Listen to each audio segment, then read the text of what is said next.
say you become Minnesota's next U.S. Senator. Yes. Would you work across party lines to accomplish change? There are no party lines anymore. What do you mean by that? There are no party lines. There are only patriots and nationalists and globalists. There are no party lines. But there are still senators from different party perspectives. Yeah, I mean, on paper, on for the theater. So, are you willing there aren't a handful of America First, unbought and paid for United States senators in the entire United States Senate. How about this? How would you collaborate with counterparts? Tell the truth. I'm not collaborating with traitors. I'm not collaborating with, and some people would say, well, that makes you unqualified to run for the office. The prerequisite is that you have to become enmeshed in the corruption of the machine in order to be a viable candidate. And I think that's what's wrong with American political culture, is that we expect our candidates to sell out, but then we tell them not to. Collaboration is selling out? If the collaboration is to undermine the fabric of this country and the value of citizenship, for sure. I'm thinking about like writing bills and like. Where do you think the selling out of this nation happens? Okay, fair, fine. All right, I clearly you have issue with the system. For sure. Okay. I have huge issues with the system. I have huge issues with omnibus bills. I have huge issues with the special interests and lobby money in D.C. I have a huge issue with the fact that it's a conventional prerequisite that a United States Senate candidate has to have pre-committed to a lobby, a special interest in lobby, to have any chance of raising the money necessary to win one of these campaigns. I object to all of that.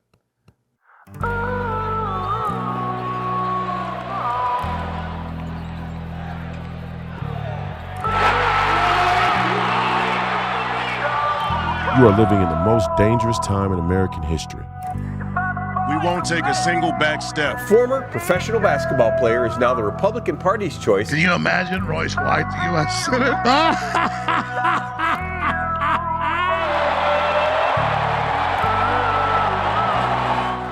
White won the endorsement on May 18th with 67% of the vote. There's nothing that guarantees we win, but I guarantee you if we lose, we will die.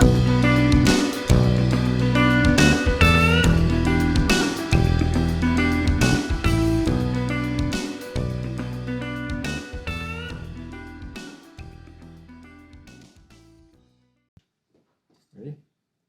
Focus.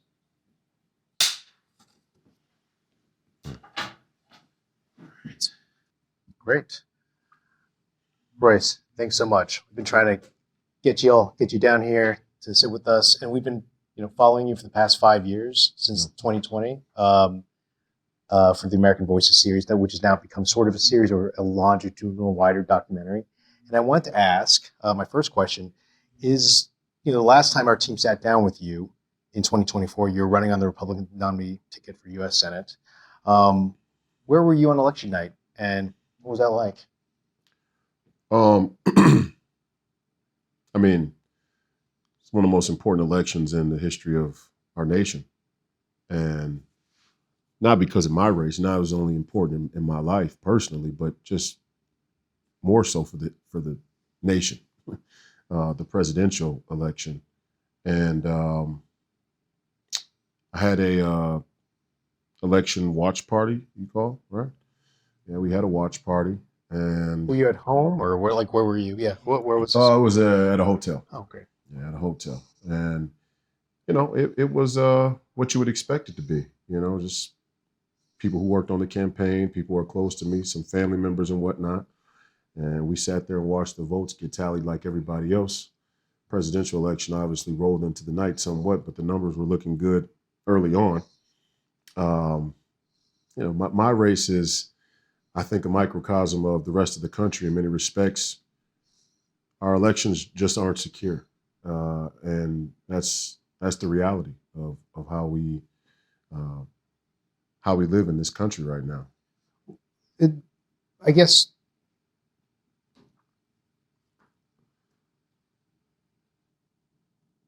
maybe backing up and yeah, forgive me for thinking out loud. And I just go ahead. Are you saying that your race was compromised, or I'm confused? I think America's elections in general are compromised.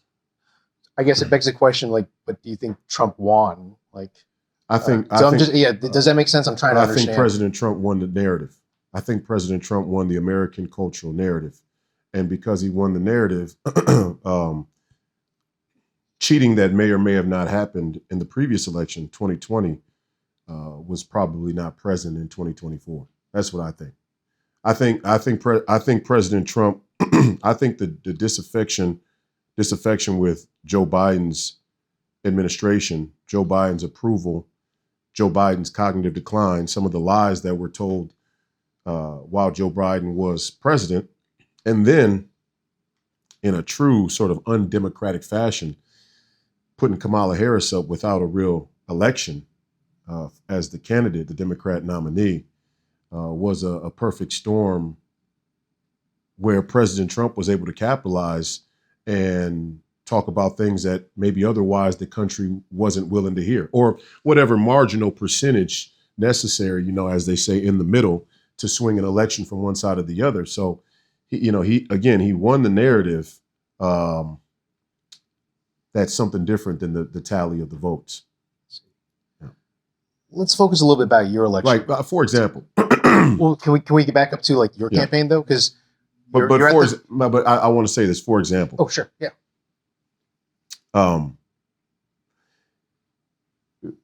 President Trump and the MAGA movement, or the nationalist populist movement, the populist movement that's on the rise all around the world, is irrefutable. The momentum of populism, I think, is a foregone conclusion. The question is, what type of populism will we have in this country, and more so all around the world? Will it be nationalist populism or socialist populism? We see that battle right now for power of the two political parties. There's a nationalist populist movement that is obviously taking a hold of the Republican Party, and there's a socialist populist movement that's currently trying to take hold of the Democratic Party. So, you know, President Trump was able to win a narrative where just the right coalition of people and the right disaffection with the previous administration allowed him to have momentum that they could see rolling into Election Day. And if I'm them, I'm saying, what are our two options? Do we cheat with the entire world watching and lose our credibility, lose the credibility of the institutions forever? Or do we allow him to win, allow things to take their natural course and wait him out? And I do believe that people who have the international power brokers and let's say special interests and lobbies that have had the power to interfere in elections previously made an educated risk-benefit analysis of the situation and made a decision that it's much more strategic to let President Trump win naturally and try and slow down his second term and his agenda by institutional means rather than cheating in the election. Okay. So they let him win to wait him out, because at the end of the day, he only had 4 years left. And what could he really do with 4 years if the United States Senate and Congress, even under a Republican majority, are still beholden to the same special interests and lobby money? Very limited in what he could do, and they knew that. I hear that. Yeah. But let's back up to my election. Okay. Well, my election's an easy one to cheat. Hold on. Let's back up to 2024. So yes, that's what I'm doing. 24. Yeah, 24. Mine's an easy one to cheat. But just for the sake of sort of addressing what you just said, I think at the end of the day, Trump won the presidential election, whereas you were unable to win the Republican nominee for Senate, but on paper. So what was it like that night to see the numbers come through, and how did you... Reassuring. Please expound. Yeah. Well, I flipped 29 counties, and I got the second most votes in the history of the United States Senate. Only second to... And I got the second most votes in the history of the Minnesota Republican Party for a United States Senate candidate. Second to Jason Lewis, former Congressman Jason Lewis of Congressional District 2, who I think got 1.5 million votes when he ran last. So I guess what were you feeling on that night, like in the lead up? Because I remember when we interviewed, Reassurance. when we interviewed you, you were very The, raring to go, and I The wish we numbers- interviewed you on that night, but the numbers were reassuring. I see. The numbers were reassuring because what it said is, look, the establishment that Amy Klobuchar represents is deeply entrenched on both sides of the aisle. And the fact that I was able to win an endorsement at a statewide convention for the Republican Party, and that I was able to win a statewide primary and become the nominee was the victory, was to hold the right side of the aisle in Minnesota Republican politics. And the fact that the establishment saw it fit to, what I would say, manufacture, influence the results of the election and still have me be the second most votes in the history of the Minnesota Republican Party says a lot about how much work I did on the narrative. Quick question: have you Mhm. reported fraud for your election? Like, have you? No, I mean, why? Who would? I mean, I'm just wondering if, like, at the end of because the day- you're saying that it was at the end of the day, after President Trump in 2020 brought a number of election fraud claims to a number of courts across the country and was basically turned down on the basis that technically voting machine technology is proprietary technology. And the patent courts and the copyright courts are protecting the voting machines from having real forensic auditing. And that's why when people say that 2020 election fraud claims were brought to the courts and denied, it wasn't actually denied because it was never truly investigated. It wasn't looked into. The judges had an obligation legally based on proprietary and patent law, not to, they technically or legally couldn't look into the technology inside the machines. And so, I mean, the entire narrative from the mainstream media about 2020 is completely negligible. It's radical misinformation, and they all know it. okay. Look, your average. This is I said this before, and I'll continue to say it. There's a reason why Amy Klobuchar in 2018 went before a United States senatorial committee and demonstrated. She actually demonstrated that the machines could be hacked. Kamala Harris was a part of that same demonstration, that same U.S. Senate panel or demonstration.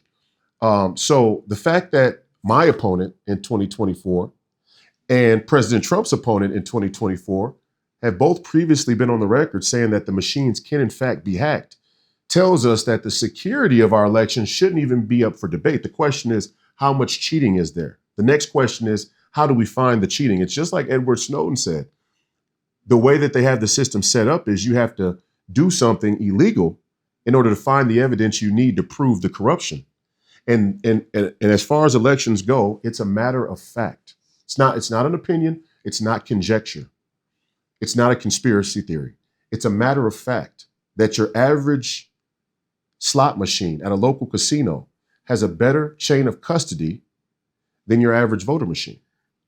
I guess for myself, I Yeah. don't know that I know enough about the technology to be able to quote that, other than to say that I'm kind of rolling with you running again. Yeah. Basically, you ran in 2024, which I want to underscore and highlight. Mm-hmm. It's really exciting. I mean, I remember being, I forget which building it was, Yeah. filming you plan Black Fourth, that march, and just the idea of you. I wouldn't have been able to predict that you would get the Republican nomination for U.S. Senate in 2024. So I mean, Yeah. I would agree with you in that. How exciting to be to have that role in 2024. It's not exciting. It's daunting. It's It's harrowing. Can it be both though? Right? No, can't be both. Can't be exciting and No, intimidating. our nation is the freedom of this country and the future of this country rests upon the edge of a blade. Well, why did you run then? I mean, what was the point? in Because running? it's necessary. Oh, okay. Because it It's needed not. to be done. Okay. Because somebody has to do it. Somebody has to stand up and speak the truth. But why does it have to be you? Because I'm uniquely positioned to do it. One, I know the issues, but two, I represent the exact identity used to break the freedom of this country, That is. being a Black man. Yeah. The So identity of the black man has been strategically used to undermine the very fabric of this nation.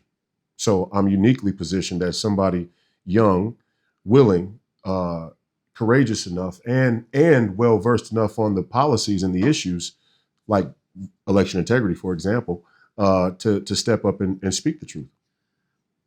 we can. I want to loop back to that actually, Yeah. but for now, I do want to talk. Apropos to the Black Fourth.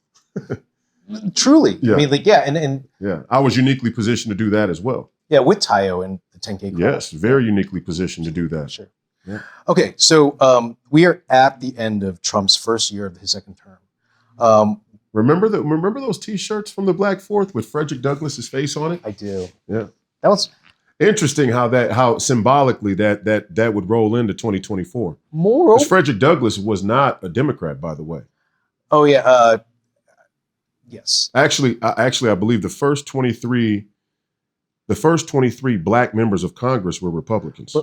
But the thing that everyone remembers, because I was actually talking with my team, but also just in general about Yeah. what we were filming, were the chains on the ground. Oh, beautiful. I mean, just the Very. power of the march. Yes, silent. Remember how the whole city was burning down, and by some stretch of the imagination, a handful of black men were able to bring together not only a peaceful protest but a silent one. And it was silent. You were there the whole time. I was. It went off silent with without a hitch. The sparklers were going off. Yeah. The smoke. It's powerful. What does it say? And I say this to some of my Republican colleagues or commentators. I say, where were you all in 2020? What do they say? What can they say? What did they say? I guess They don't say anything. They sit there and they sit there in shock because the elephant in the room has been the curtain has been pulled from the elephant in the room. They were afraid in 2020. Republicans and conservatives all across this country were bullied into their homes by government policy and COVID, and they were also bullied into their homes by the Black Lives Matter protests. They were unwilling to speak the truth because of the cultural narrative they had already conceded defeat to. I do want to talk about the Yeah. the Republicans for sure, but I do want to talk about Trump's first year Yeah, go ahead. of his second term. Okay. Where has he done a good job, Trump, and where do you think he could have done better? Well, they closed the border. That was great. I mean, that was that was. Oh, sorry, I just reviewed. Pardon my all over the place. I just reviewed the last interview you did with Arthur, and he did something that I forget I should do. I got so sent up. Oh, you want me to say what? It's not even that. It's more just we're not going to probably include my voice in this, and I Okay. forget that in our Yeah, conversations. So in President Trump's first term, exactly, like yeah. it's the ice cream question. Like, what Yeah. flavor ice cream did you have? My favorite flavor of ice cream is So let's just I'll try to remind myself. And Mark, please hold me accountable. Sorry about that. So what do I think about what President Trump has done so far in his first term, or in the first year of his second term? Closing the border was essential, and he successfully did that. If you don't have a border, you don't have a country. China has a border. Israel has a border. Canada has a border. A lot of European countries have borders, although they're having problems with them. But I can't just cross over into Saudi Arabia and live there and ask the Saudi government to fund me living there through government subsidies. Although they do have some pretty nifty programs there in the UAB and some of these places. But you have to have a border. If you don't have a border, you don't have a country. President Trump did that. I think that's the most significant and was the most necessary thing that needed to happen. I mean, there's still immigration that continues to happen. There's still tourism, et cetera. But like, Yeah, tourism, yeah. immigration. Yeah. But like, Not unfettered, unlimited illegal immigration. more about his first term that you either agree with, that you felt very passionate about what he's been doing, Yeah. but also what do you think he could have done better on? I like hemispheric strategy. What is it? Hemispheric strategy. Please, yeah. Yeah. Explain. Hemispheric strategy, hemispheric defense. I think if you go all the way back to some of the foundations of the prevailing Western philosophy, political philosophy, You take an example like Halford John Mackinder's World Island theory, the Mackinder land theory, which essentially said that he who controls Eastern Europe controls the heartland. He who controls the heartland controls the natural resources of the Eurasian world island. This has been the prevailing political philosophy, geopolitical philosophy of the entire Western world. But pardon my lack of knowledge. You're more knowledgeable about this than me. But I guess where does Trump fit in his first term of his? I'm going to tell you. I'm going to tell you. Second term. I'm going to tell you. Yeah. The prevailing, and this is what I mean by people don't interview me because they don't want to hear what it really is. I don't mind. Okay. The prevailing geopolitical, I don't give a shit about, the cookie cutter questions. I'm going to tell you exactly what's going on in the world because that's what a United States Senate candidate should do. Yeah, okay. but I also have questions. Yes, okay. But every question you ask, I'm going to tell you the truth, as deep as and as far as we have to go in order to tell you. The prevailing geopolitical philosophy of Western society has been the post-World War II Democrat liberal order. It was informed by the British Empire's academic idea by John Halford Mackinder that warfare was going to change in the near future, that it was going to modernize technology, and it would be important for the British Empire to change their military and business model because you need to be able to get to the resources. You need to be able to walk to the resources that you need. Okay. And what Halford John Mackinder was telling the British Empire in this academic treatise that he wrote, this academic paper, is warfare is about to change. And you're an island and you're a naval power. You have problems. You have to get control of the entire European continent. And even more importantly, the entire Eurasian world island. All of the 50% of the world's natural resources in the Eastern Hemisphere is what the British Empire has to try and get control over, which starts in Ukraine, which starts in Eastern Europe, which is called the heartland, the breadbasket of Europe. He who controls Eastern Europe controls the Eurasian world island. This was their theory. And there were three opposing forces, three theoretical forces that Mackinder warned would be a threat to Great Britain's dominance over the world island: a Sino-Russo alliance, a Russo-German alliance, and a totalitarian German war machine. All three of them would play out over the next two world wars. Okay. All three of those alliances would become Great Britain's foreign policy. I say it for a reason. Great Britain's foreign policy after World War II became America's foreign policy.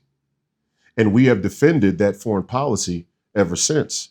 Okay. So when President Trump says that we're going to move to a hemispheric defense or a hemispheric strategy, it is probably the most significant turn away from the prevailing geopolitical status quo and corruption ever seen in my lifetime. Are you in favor of said strategy? Of course, okay. 1,000%. Okay. 1,000%. Begs a question to me. Mm-hmm. Are you, in your campaign, are you looking for Trump's endorsement?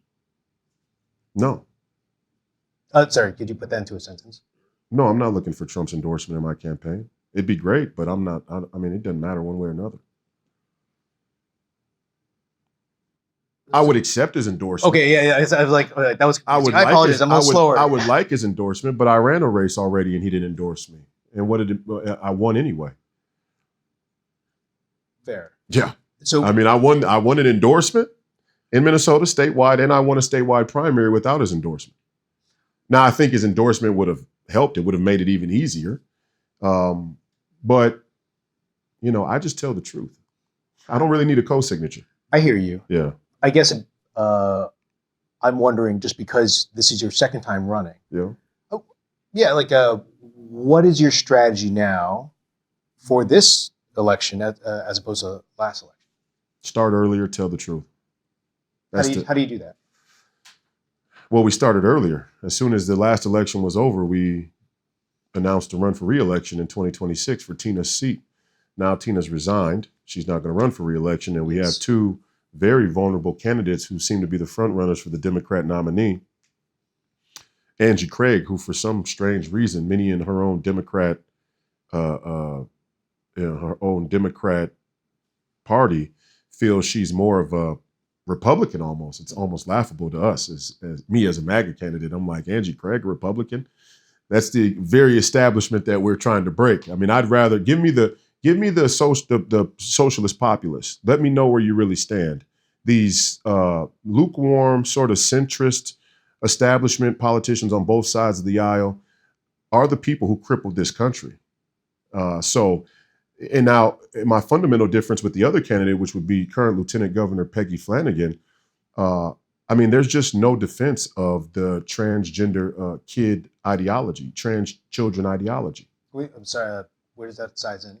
Oh, because Peggy Flanagan is the Lieutenant Governor of Minnesota, and she is infamous for wearing a T-shirt that said "Protect trans kids" with a blade on it, with a knife. So it's implying that you should protect trans kids, even if it's by violent means. I'll have to look at that image. That's intense. That's a very intense image, yeah. Okay. All right. Very strange for the Democrat Party, and the Democrat state House actually endorsed Peggy Flanagan already to be the candidate. Okay. Very strange for a Democrat. Has there been a straight up endorsement? Yeah, they endorsed her. The majority of them individually endorsed her. Okay, but she doesn't have the nomination. That hasn't happened yet. Copy. Okay, sorry. This was an individual endorsement from individual state House Democrats. I hear you. Okay. But it is very strange for them to double down on the trans platform, the trans kids platform, in the wake of young Catholic school children being shot at Annunciation in Minneapolis by a transgender shooter. Yeah. That's a strange political strategy. Pretty brazen, if you ask me. You're quite passionate about the transgender issue, I assume, as well, too. I wouldn't say I'm so passionate about it, just as, pretty matter of fact about it being right or wrong. And what's scary is I think a lot of people in America, aren't really aware of what's going on in that realm of things. And when they are, and when you ask them, people pretty much unanimously agree on the right and wrong of it. The problem is, I think people ignore how big a part of the Democrat platform it really is and has been recently for their own other political agendas, as individual citizens. Like, for example, the trans kids issue has been a firm piece of the Democrat Party's platform since Barack Obama, really kicked up a notch in 2016 on. And, I just don't know how any single black mother can still vote Democrat when their political leaders are advocating that schools can transition their children without informing the parent, without consent. Is that the policy? Oh, for sure. I'll have to look that up. For sure. That's for sure the policy. Okay. Well, not going down that road as much, just because I do want to sort of talk a little bit more about your campaign, but also I'm curious more about the Republican Party. That's interesting, though. You just had a newborn baby yourself. I have. Yes, that's it. Well, how do you feel about that? I mean, just in general, what do you think about sending your kid to grade school and some first or second grade teacher who has a political philosophy about gender or gender pronouns or whatever the case may be from their university or wherever they learned it, their political activism, and they teach your child that at the school during the day without your consent? I mean, honestly, I haven't thought about it. He is like 12 weeks old now. So, but now that you plant the seed, I'll have to think about that because I'll tell you, as a father of four teenagers. Oh, I didn't know it was 4. Yeah, 4 teenagers, 15, 14, 12, and 11. Okay. As a father of 4, I wouldn't say it's the issue I'm most passionate about politically, but it is the most obvious or let's say clear line in the sand about the rights of parents and the right for parents to have informed consent about what's going on with their children at the school, what they're being taught, but certainly what they're being encouraged to do or not do medically by the school. I mean, frankly, I think puberty blockers, even the way that children are dressing and sort of a blur between, you could call mental health services at the school a conflation between mental health services and gender ideology. These should be deeply concerning because it involves our nation's children. So by way of, it's our nation's future. And you look at the numbers and you see that in the advent of this TikTok, Instagram, real society and all of the transgender ideology that's been pushed there, the self-identification in Gen Z, is that what Gen Z? I think so, yeah. The self-identification of non-binary in Gen Z has increased tenfold, 20-fold. Not a natural increase by any standard of scientific metrics, of any social measurements in history. It's one of the most explosive ideologies that we've seen in the last 200 years in this country. Not natural or organic at all. I have one question about Trump, Okay. real quick, because it kind of Yeah, went yeah. off base for a second. Would you support the president if he pursued a third term? Trump 2028 sounds good to me. Yeah, I like it. What about the 22nd Amendment? You know, there are ways around it. That's for sure. How so? What do you mean? Well, I mean, there are ways around it. There are legal bases for him to be able to run for a third term. One, he definitely could run as vice president, and that's always been floated as an idea for presidents who have great approval ratings. They floated it with Reagan. They floated it with Clinton. So you can run as vice president, and that's completely constitutionally legal. Okay, well, I hear you, but I would argue how that's a controversial view. Yeah, because it's we're in controversial times. Truly, but I imagine. I mean that's causing a lot of stir and concern and fear around. Why? Because the precedent is not as clear to have a third term in this modern time. And really? As a president? The precedent for who? For Western society or for America or who? For the United States. Because it's funny because Zelensky won't even hold a presidential election in Ukraine. Well, we're talking about the U.S. Oh, so just the U.S. I mean, that's interesting though that the standard is just for the U.S. because we have a global dollar empire. Hold on, wait a second. We have a global dollar empire in which we pretend we should be the arbiter and the standard bearer for how everybody else runs their country all over the world. So it's funny to then go, oh, but we're just talking about America. Well, are we really? Well, I don't think we are. Well, here's what I'm saying. Because in China, President Xi's now president for life. Hold on for a second. I'm talking about your voters. So in other words... my voters should be deeply concerned. My voters should be deeply concerned about what the universal standard is for politics from here to Beijing, because America is deeply involved in the politics from here to Beijing, intimately involved in the politics from here to Beijing. And I do think it's a bait and switch or a sort of three-card Monte to hold America to one standard in this sort of abstract vacuum and then go, oh, but in China, President Xi could be president for life, and that's their choice to make. Well, is it? Because we fund it. Because here's the thing. If we are diametrically opposed to the idea that a president should have anything more than 2 terms, then we should decouple from China in all business. If we're going to say on a principled basis that China's formation of government and their support of President Xi being president for more than he was supposed to be, for life, president for life, emperor for life. If that's the case, then we should try and decouple from them in all supply chains and international partnership or business. But we don't want to do that. So in that sense, a lot of people have political opinions, but they never want to put their money where their mouth is. So I guess that's my problem with it. So I guess what do you say to the voting population, your voters who are concerned about? I would say we are in an asymmetrical war with the CCP.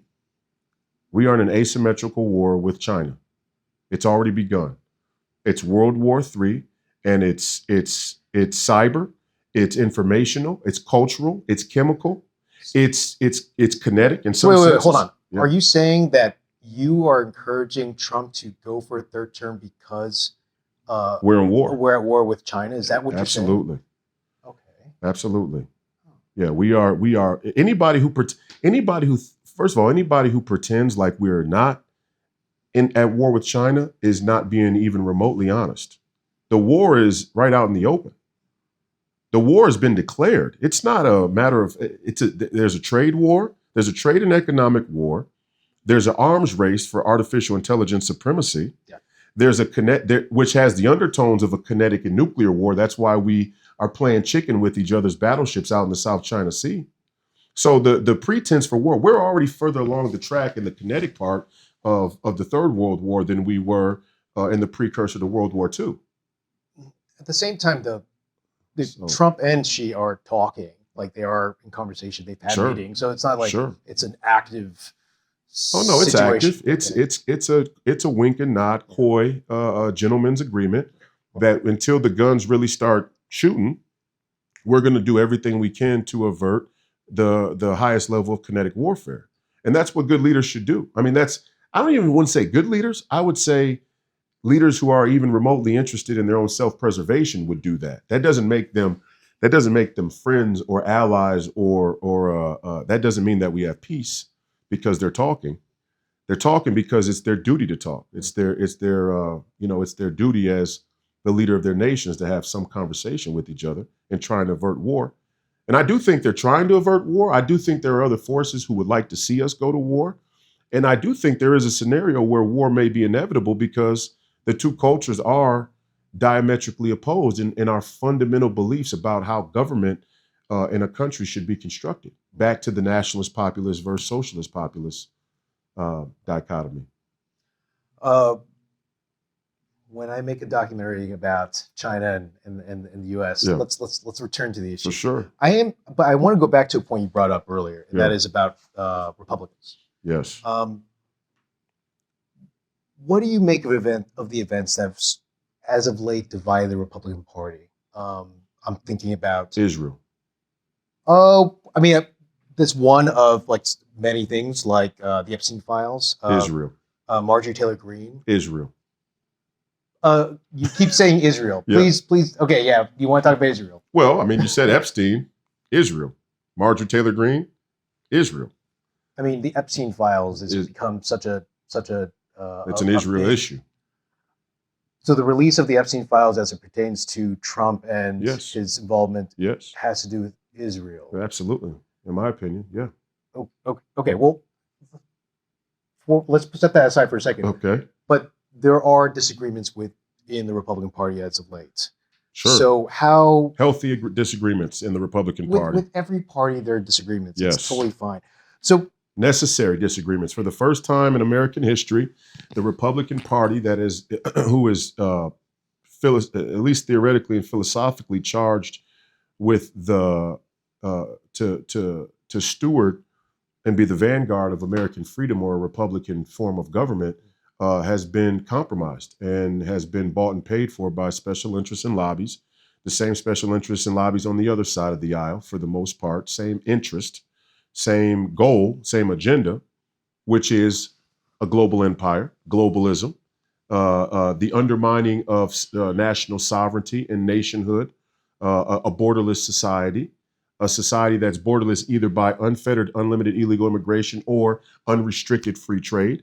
The Republican Party, for the first time in American history, or in the short 21st century. I mean, there've been divisions for some time. But in the Tea Party time, in the There's short a lot. in the Yeah. short 21st century, Okay. the Republican Party is going through a true tectonic shift.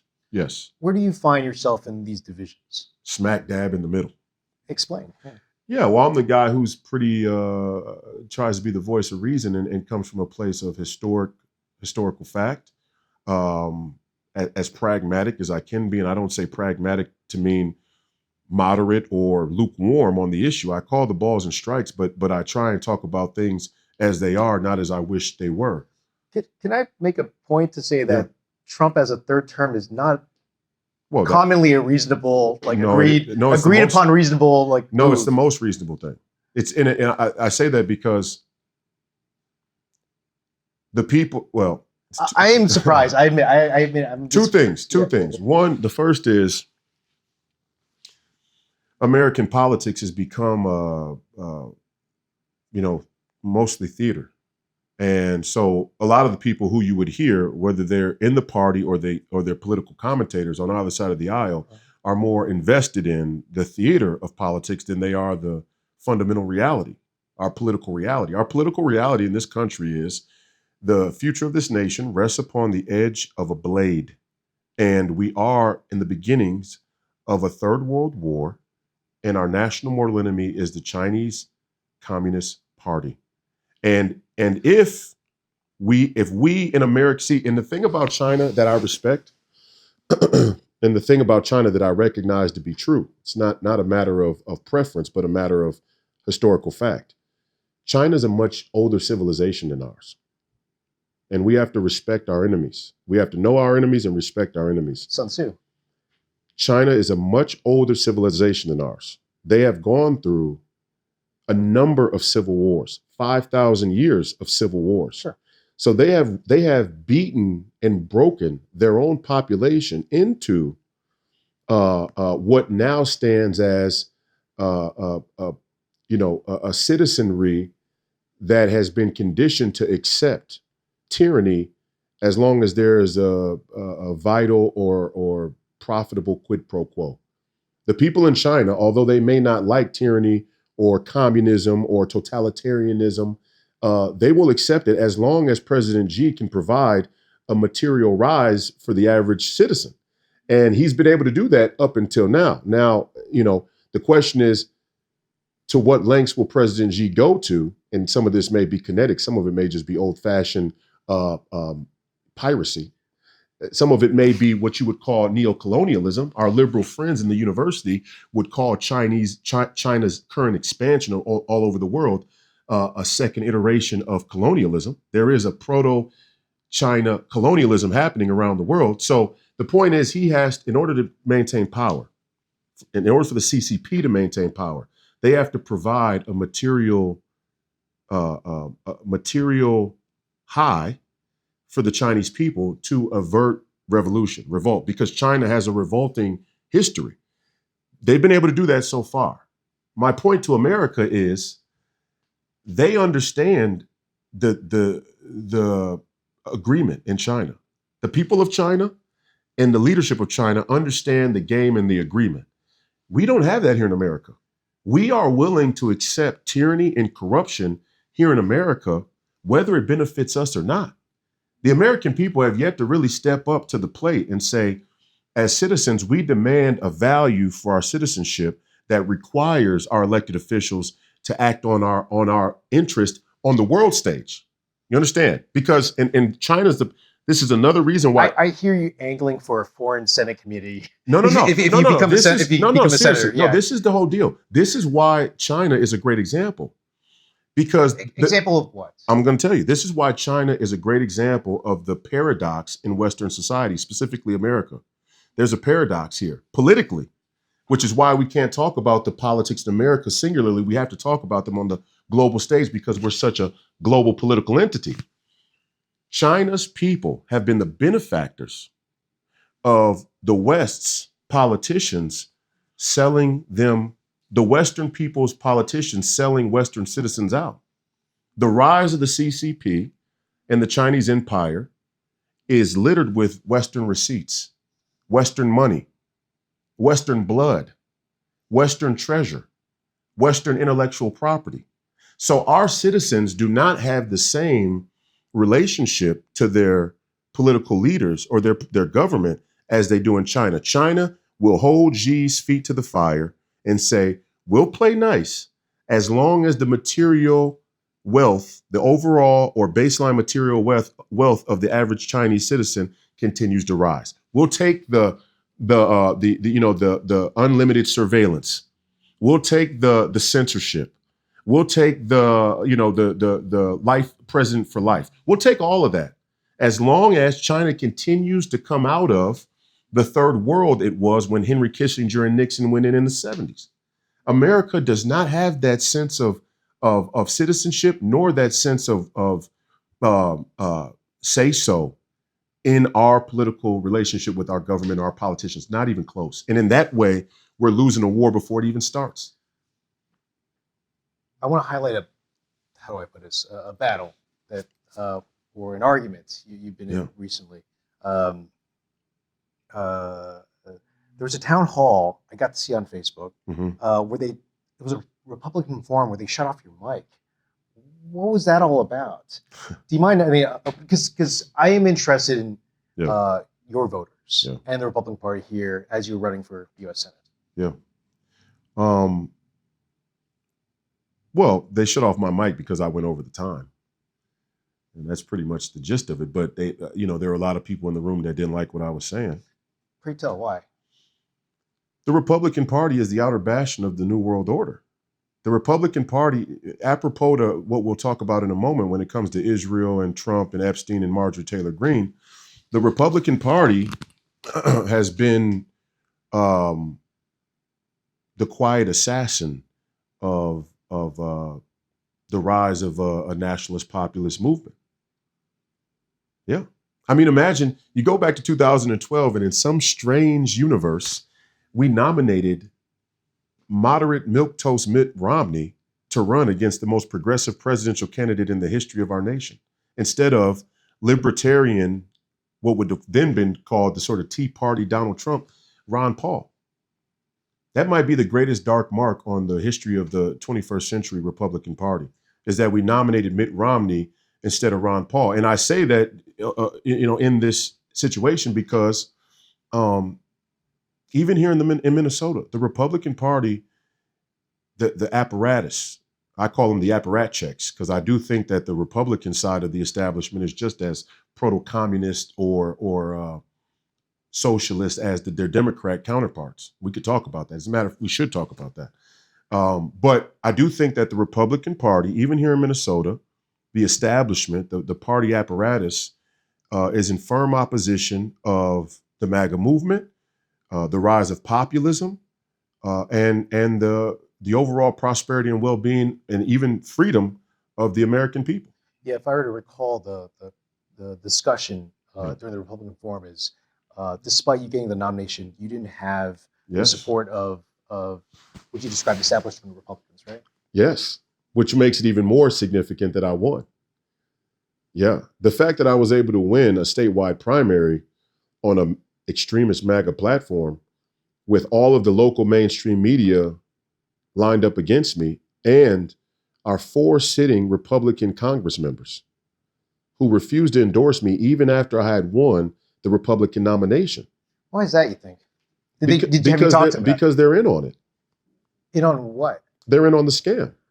Well, I guess, have you talked to them about not like I don't need to talk to them. I know who they are. They know, I know who they are, and they know who I am. I know who Tom Emmer is. I know where he got his start. I know who Vin Weber is.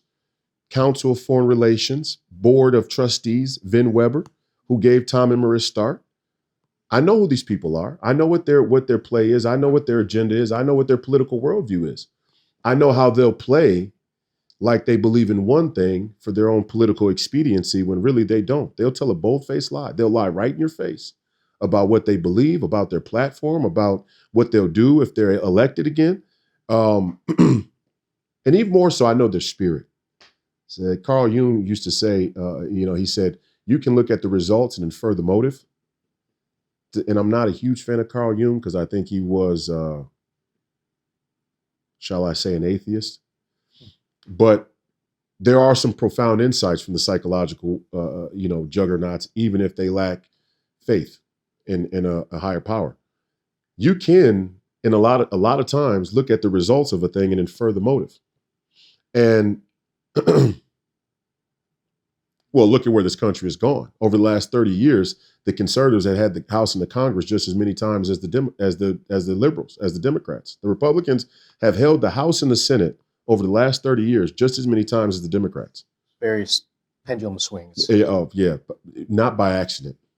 Not by accident. And my point about Emmer and the other 4 Congress members is, what does it say to the rest of the Republican caucus that a young, somewhat apolitical candidate, you? Me. Oh, yeah. okay, sorry. Yeah, me. That a young, somewhat apolitical Republican candidate with all the momentum in Minnesota, comes from the inner cities, is the first Black person to be nominated by either major party to run for U.S. Senate, first Black person to be endorsed, and up against one of the most radical Democrats in the entire country, Amy Klobuchar.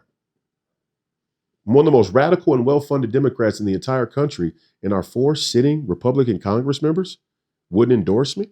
I mean, is that almost like a silent endorsement of her? Well, it does show division, as we discussed. That's right. Right. They're willing to, and this is true of the Republican establishment in general. And this is exemplified by Mitt Romney. Back to my example, Mitt Romney throwing in with the communists in this nation's darkest hour. Remember, I said that is a great dark mark on our history. Yeah. It was a dark mark before he threw in with Kamala Harris. The fact that we put Mitt Romney up over Ron Paul was a dark mark on the Republican Party well before he threw in with Kamala Harris. The fact that he threw in with Kamala Harris in this nation's darkest hour just solidified it as the dark mark on the Republican Party's history. And it's not by accident that a moderate sort of milquetoast guy who has a great smile and a nice strong name with a lot of prestige and elite, great head of hair. You know, I'm going bald already because the truth stresses me out. Oh, but you look pretty good, man. Yeah. Thank you. But it's not by accident that Mitt Romney threw in with Kamala Harris and the communists. And that's exactly what the Republican establishment has been and will continue to try and be through the 2026 midterms and even into 2020 until we crush them the same way we have to crush our enemies. I'm glad you brought that up, the midterms. So because of these divisions. Let's go back to Israel. Well, let's talk about the midterms, though, because you're running for U.S. Senate. Yeah, Israel's going to be a big issue in the midterm. It's a big issue now. But based on these divisions, many of which you've highlighted, how do you think the midterms are going to go? Because you have Marjorie Taylor Greene leaving her post. Yep. You have. So she says. It looks pretty clear. I mean, I don't see. Okay, fair, fine. We'll see. I don't know yet, but clearly. Those are her intentions. Stated intention is to leave. If I had a say in it, if I had a chance to talk to her, and maybe I will, she would make a different choice. And come back to the Trump fold. I won't say what fold she has to come back to, because no American politician has to be in anybody's fold. I support President Trump 100%, and I continue to pray that he finds the righteous discernment to lead this nation in the best direction. And I think he's done a great job opposed to many of the other presidents in recent memory. But I'm not in agreement with everything he's done, and we can talk about that at great length if you want. And I don't think that Marjorie Taylor Greene needs to be in agreement with everything that President Trump has done either. But I do think that her voice in the Congress is important. And I don't agree with everything she's saying either. But she does seem to have a little bit more testicular fortitude than some of her colleagues. Sorry, that's a powerful way of describing her. That being said, though, these divisions have an impact on the election itself. Right. How are Republicans going to do in the midterms given these divisions? I don't even want to talk about the projections of the midterms until we talk about election integrity. Until the elections are secure, I don't want to fabricate I don't even want to lend any credence to the outcomes or the results, because How about this? It pretends that it's all fair and equal, or that it's a square game, and it's not. How about this? The voter rolls in Minnesota the Minnesota Secretary of State wouldn't even give the voter rolls to the Department of Justice. What are you hiding? Nevertheless, you are still trying to get votes. Am I correct? No. You're not trying to get votes. No. Oh, I'm glad we're talking about this. This is important. Then why are you running? Because the United States Senate is supposed to be the most deliberative body in the world. And the people who represent us in the United States Senate harken back all the way to the earliest constructions of our government in Westphalian nationhood or nation state culture right there in the Roman Republic. Even back to the days of the Greek city-states, but the Roman Republic is where we mostly get our formation of government in the Senate, right? Like the Roman Senate. But why host town halls and why? The reason why it's important is because any place where we abnegate our responsibility and duty to stand up and speak the truth as a, let's say, candidate for one of these offices, we can no longer condemn the American people for choosing the government that they get and deserving the government they get. If a candidate doesn't step up and say, like President Trump, for example, if President Trump didn't step up in the twilight of his life and say, hey, I could be doing anything else, but there's something that needs to be said, and I'm going to say it, and I'm going to give the American people that choice, that option. It's hard for any one of us who has any aspirations to lead or help lead this country in a positive direction to hold the American people's feet to the fire because we didn't step up to give them the option. And I would say that for any American citizen sitting at home who thinks that they have a good perspective on politics, or they think that they have a good mind, sharp for politics or policy, step up and run. Step up and run in your local municipality. Step up and run for school board, mayor, congressional office, state office, state senate, state house, U.S. Senate. Run for president if you think that you can offer something. But if you sit home and you're not willing to put your name in the hat, then you can't say, oh, well, the American people made the wrong choice. Well, why didn't you run? See, it's easy to criticize every other candidate, but the question is, why didn't you step up if you think you know better? So that's my goal, and that's my mission is I'm going to step up and run. I'm going to run until I die, because it would be dishonest if I didn't give the American people this message and this option when they go to cast their ballot. Interesting. So I guess I'm a slower mind, a smoother brain here. There is a concern for election integrity. Yes. But also, you are running to make a statement. Every politician is. Always. Maybe I need to just come back to the beginning. Why did you decide to run 2024, and why did you decide to rerun? Yeah, because American politics is. Sorry, could you as a sentence? Yeah. The reason why I chose to run in 2024 and am now going to run again in 2026 is American politics is captured by special interests and lobby money. It's captured by a status quo of corruption. That's why I chose. That's not a reason to run. Oh, it's the only reason. Wait, I don't understand. Are you running to shine a light on it, or I'm confused about that? No, I'm statement. running to represent the truth. So your representatives, wait a second, your representatives, your political candidate, if your political candidate's only goal is to win their election, they've already failed you.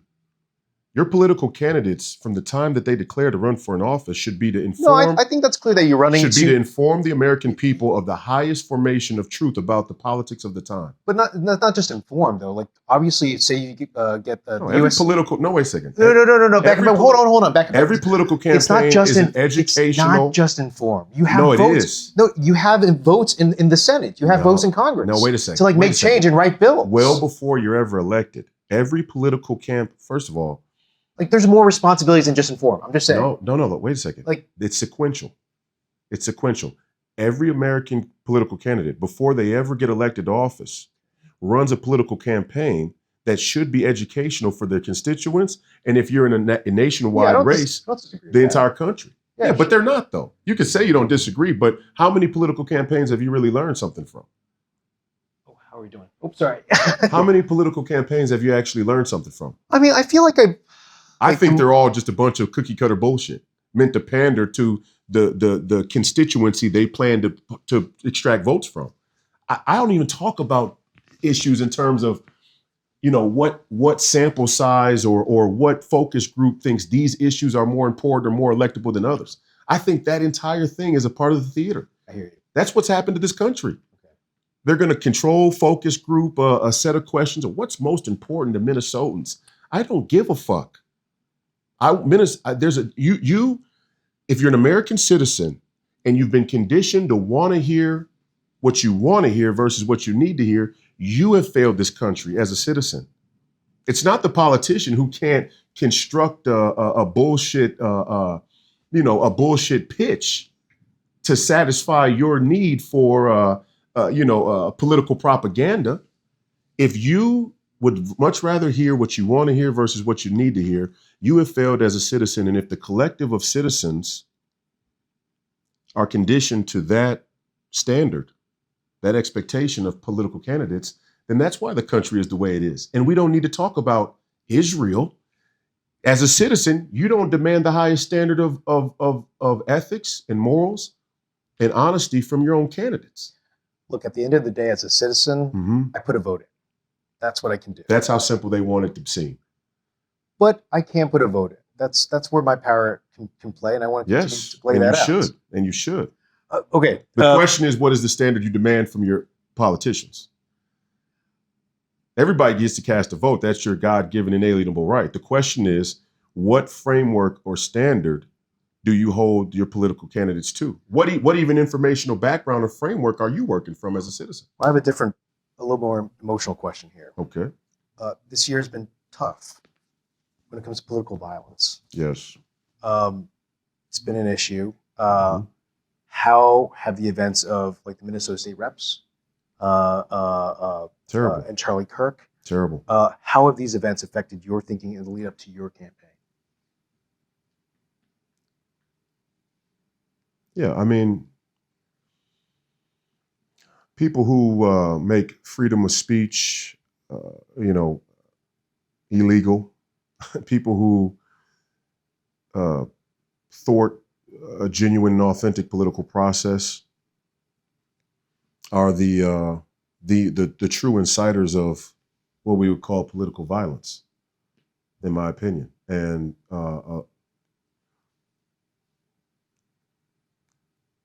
the volatility of the political culture in this country is not by accident. It's not a coincidence. It's intentional.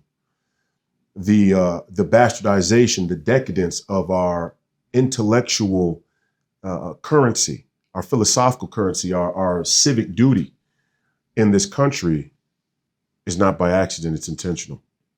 The fact that your average American citizen, 50% of American citizens read at an 8th and 7th grade level, another 50% read below a 7th grade level, is not by accident. That's called government policy. And so my thought about the political violence is that it is a manifestation of the decay of our culture. And it's tragic. It's terrible. Charlie Kirk's assassination was, I mean, how do you even describe it? It will freeze some people in fear and in time for a generation or so. Same way John Kennedy's froze the boomer generation in time and fear for a long time. What was, especially in this state, Mm-hmm. what was it like when John Hoffman and Melissa Hartman were attacked? How did that go for you as someone who's running? I completely disavow political violence and that type of cowardice in any form or fashion. I think it's a projection of people's own insanity and their own unwillingness to manifest the type of civic engagement and political activism that they could if they had some sacred honor and faith. So nobody's going to be able to tell me that shooting a United Healthcare CEO in Midtown Manhattan is how you get things done in this country. You just can't. You could make the argument if we even started from the baseline that we demand our elections be secure. If you won't demand that your elections are secure and follow through with the political activism that stands on that, you don't have a right to pick up a gun and go shoot an oligarch because they're corrupt. I had heard a rumor that you had known actually Charlie Kirk. Is that? Yeah, I know Charlie. I know Charlie. I imagine that was. We were Hold on 1 second. Let's Yeah. get that. Yeah. Is there a way to should I tape that down? I knew Charlie Kirk well. Not great. We weren't great friends by any means. I certainly didn't know him as much as Candace Owens or Jack Posobiec or some of those people. But I was on Charlie's show a number of times. I was introduced to Charlie in a group chat about the election, and I had a number of conversations with Charlie about American politics. And obviously, I watched Charlie because he and I both have a show on Real America's Voice. And Charlie was an incredible young man. He very sharp, very articulate, very process-oriented, very hardworking, real political activist. You know what I mean? Like sort of in the streets, as much of a in the streets activist as you'll find in the Republican Party on the conservative side. So I had a lot of respect for him. Didn't agree with him on everything. I thought he found a real set of balls towards the end of his life and started talking about some issues people didn't want him to talk about the way he did. And I don't know if that caused him some problems or no. Obviously, it caused him some problems financially that's now come to light. But I don't know if those problems had to do with this assassination or not. But a sad and tragic day for this country to see a young man with that bright of a future killed in that horrific way. Have you reached out to the Kirk family at all? Yeah, I gave my condolences. The whole world, there's an entire world of people who were fans of Charlie Kirk that felt more or less the same way. This is horrific. Did you reach out to Corbin and Hoffman's families? I gave my condolences to them too publicly. I made a public statement. Reaching out to their families, I wouldn't even know where to begin to get a hold of somebody's family. I don't even know if that would be appropriate, to me anyway. I mean, I don't consider myself that important of a person to where, like if I was the president of the United States, I might have done something like that, or if I was a U.S. Senator from Minnesota, might have done something like that as a gesture. But, people lost their loved ones. They lost their mother or their wife or their, in Charlie's case, a husband or a father. There's really nothing superficial you could say that changes that. Death is unnatural in that way, especially when people are murdered or assassinated. So I don't really do with the superficial when it comes to death and murder and stuff like that. Minnesota has recently been in the headlines due to Trump's remarks about the Somali population. Yeah. What did you think of those remarks when they were made about the Somali community here in the Twin Cities? I think the answer to Somalia is in Somalia. It's not Minneapolis.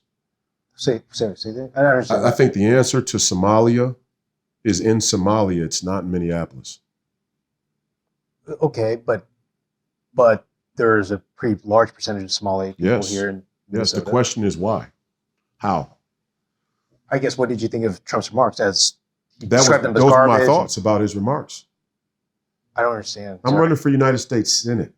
I don't hear Trump's remarks and then form some type of knee-jerk opinion about him. Like, well, I think Trump's remarks are right or wrong or whatever else. I think about the implications of the thing that he's talking about. So when I think about the Somali community in Minneapolis or in the United States, I think back to Black Hawk Down and the war that we waged in Somalia and whether or not we should have been there in the first place. And what good did it do for Somalia? What good did it do for the region? What good did it do for the American people? What good did it do for the contentious nature of the topic today? I guess the answer to Somalia is not in Minneapolis, it's in Somalia. I guess let me be a little more focused on, did you agree with Trump's remarks about the Somali community? Well, I think President Trump made a lot of remarks and has made a lot of remarks about Somalia. I think some of them were taken out of context, as they so often are. Yeah, explain. What do you mean? Well, I don't think that President Trump was saying that all Somalians are garbage. I know a lot of people try to fence it that way. I certainly listened to the comments, and I didn't take that from what he said. What I took from what he said was that Ilhan Omar is garbage, and she is, and that the other Somalian immigrants who were involved in one of the largest scale frauds in Minnesota history were garbage, and they are. So, I guess, but anybody who would say that all Somalis are garbage, they must have misspoke, or they're not speaking from a place of humanity or Christianity. But I didn't think that he said that, actually. But there are some people who do say stuff like that. Well, I was going to say many Somali people do read him saying. I mean, it's not just like the quote. Yeah, no, they don't. Well, the quote itself is the Somali community in Minnesota is garbage. Well, here I'll say. Well, how deep do you want to go in it? I'm not talking about that. I'm simply saying that there's a lot of Somali people who are quite offended by those remarks. Listen, that's all I'm saying. Listen, here's what I'll say. Okay. There's no easy way to clean up a big mess.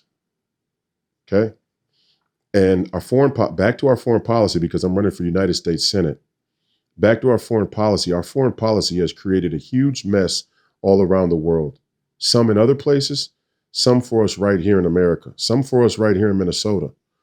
The Somali immigration to this state, to our city, and the way that immigration has been carried out by government policy, specifically as it pertains to fraud that has now been uncovered, is a huge mess.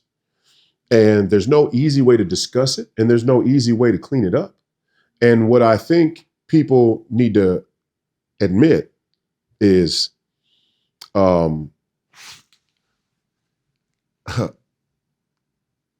the people who you choose to represent you do represent you as a whole in some sense. The same way when President Trump says something embarrassing by mainstream media standards, what did they say? They said, this is embarrassing for America, right? Do you agree when President Trump says something that... Oh, okay, yeah, keep going, sorry. When President Trump says something that the mainstream media regard as disgusting, repugnant, unpresidential, or whatever the case may be, they make the claim that it's embarrassing for America to the rest of the world, right? Which outlets? All of them. Most of them. Okay, all right. There are a ton of mainstream media outlets that have made the claim some of President Trump's actions and comments are embarrassing for us as a nation, meaning that an elected official who is elected to represent a certain people, a population of people, a demographic of people, can represent the entire group with his actions and his words. And people can form opinions based on what somebody who represents you says. So my point is that it doesn't just stop with the president of the United States or how he can represent this country. It also is how an Ilhan Omar represents the Somali community, or how a Barack Obama, or more accurately, Jasmine Crockett represents the Black community. I guess you represent when you're elected to represent people, you represent them. And the Somali community, and I told this to a Somali gentleman at a town hall recently. I said, we all have to take responsibility for the people who we choose to represent us in some respects. And so when a Barack Obama stands up and lies before the nation, as a Black man, he's representing me. Lying about what? Sorry, I don't understand. Well, we'll get to that. But when that happens, he's representing me. When an Ilhan Omar stands up before the American people or the world and tells lies or pushes a policy or a political platform that's not honest, she's representing her Somalian community the same way she says she's representing them in her success. If you represent a group of people in your success, you also represent them in your failures. Speaking of which, so to my point about his comments, if you take the aggregate of the Somalian community at current, the most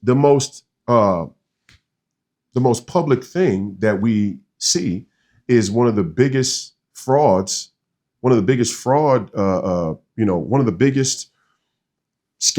in the history of our state of Minnesota. And it was predominantly perpetuated by Somalian immigrants.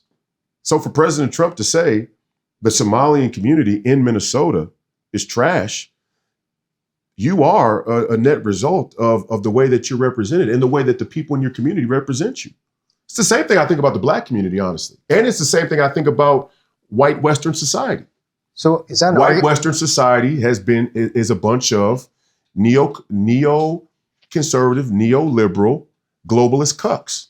And I can say that about white society with complete confidence. I can say that the Black community in America is a result of a decadent culture, an intentional decadent culture. And I can say that the Somali community right now is a representation of one of the greatest fraudulent scams in the history of our state. Now, I don't know how President Trump would explain it in nuance or detail. I can't speak for him, but that's what I would say. I think he was very clear about how he thought about the Somali community in Minnesota. Yeah, well, I think clear about that. I think his entire day and the things that he says to the media and the sound bites and quotes that come out of his meticulously scheduled life are they have to be taken with a grain of salt anyway. When I'm president, it won't be like that. When I'm president, it won't be like that. You're running for president now. What I'm saying is, when I'm president, It won't be like that. When I'm president, I'll sit on the South Lawn. Well, maybe we won't do the South Lawn because it'd probably be too clear of a shot for a would-be assassin. But we'll be right there in the press. There'll be entire days where I sit in the press room at the White House and explain in full detail and nuance the reason why I say the things I say, the historical references or context for what I'm saying, and the choices that we're making in policy. Right now, President Trump is in a position where saving this country from the damage that has been done doesn't allow him to do that. And if he can succeed in his agenda and bring this country back to a more reasonable place, hopefully a future presidential candidate will have more leeway with explaining things to the American people in greater detail. I have so many questions about the president part. That's it. Well, it's also that I will be shocked but not surprised if we get there. And I hope you'll grant me an interview if that ever happens again. Okay. Of course. Okay. So, but coming back to the nuance of the Somali community, as you noted, on the War Room with Steve Bannon, with regard to the question that Bannon put to you, mass deportations. Your response was 1,000% no equivocations. 1,000% no equivocations. Correct. Right. So the town hall that you had mentioned with regard to the Somali community then, seemed like took issue with that comment. But they thought they did until we talked about it. Well, let's talk about it. So like, there's a lot of passionate conversation. That was a great town hall. Explain. Tell me more. Because I saw a little bit. We got to the bottom of some shit there.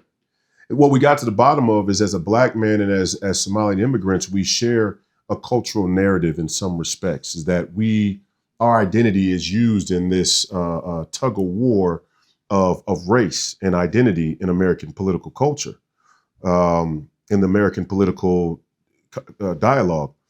And what the olive branch that I extended to the gentleman, who like he said, I've met before, taken pictures with, he supported me, he supported President Trump.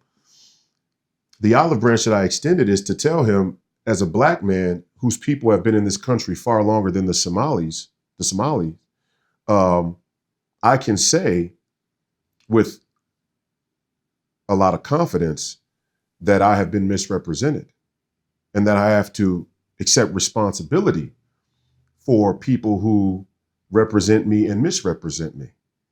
And that is probably best seen in the black community of any other group in this country, because the black community has been misrepresented politically, culturally,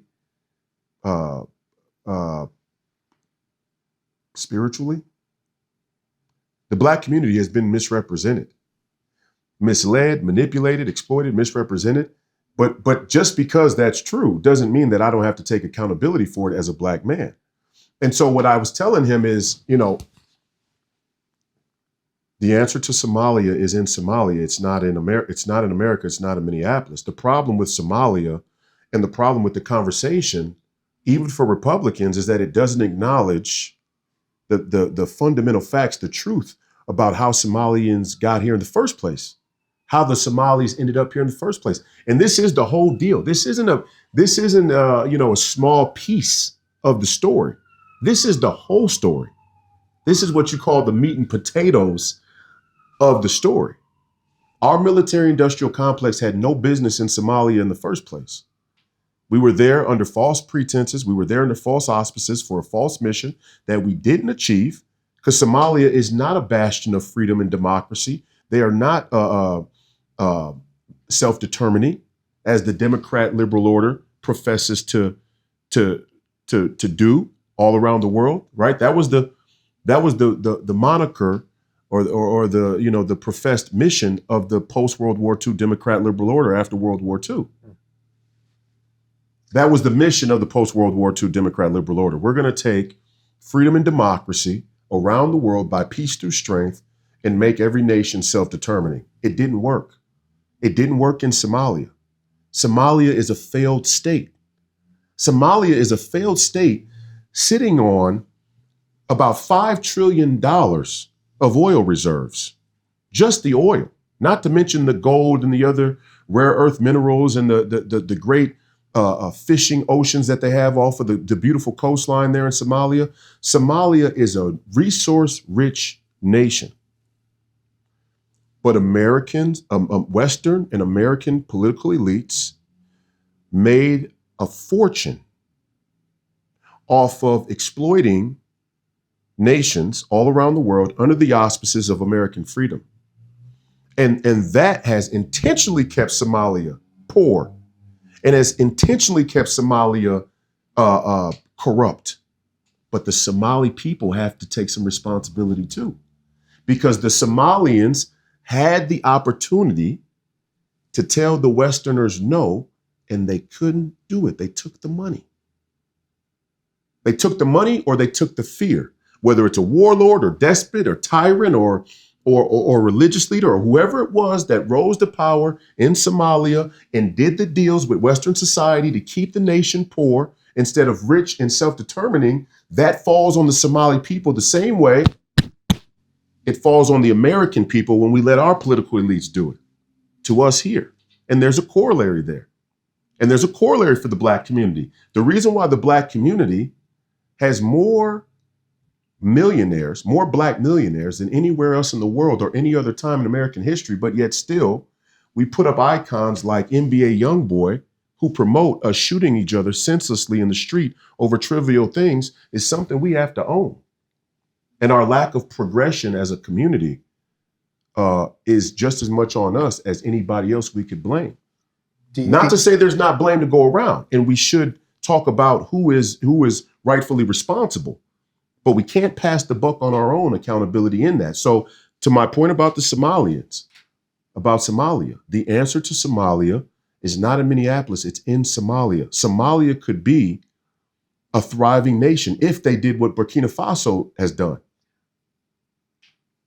Let me focus a little bit on the Somali population here, just for a minute, to the extent that, what do you say to the Somali Americans who are citizens, who not only took issue with Trump's remarks, but are concerned and felt offended by the growing issue around call it xenophobia around Somalia? They should be concerned. We all should be concerned. Explain. There's no easy way to clean up a huge mess. And when an administration or a government like the Biden administration lets in 15 million illegal immigrants in 4 years, there's no easy way to deal with that. There's no way to go about cleaning that up that doesn't run the risk of getting it wrong sometimes. Mistaken identity, misidentifying somebody as being illegal when really they're legal. That's a difficult thing to do. And I'm not saying it makes it any less wrong. And if we do get it wrong, if ICE gets it wrong and they grab somebody who is here legally, then they should apologize and there should be restitution.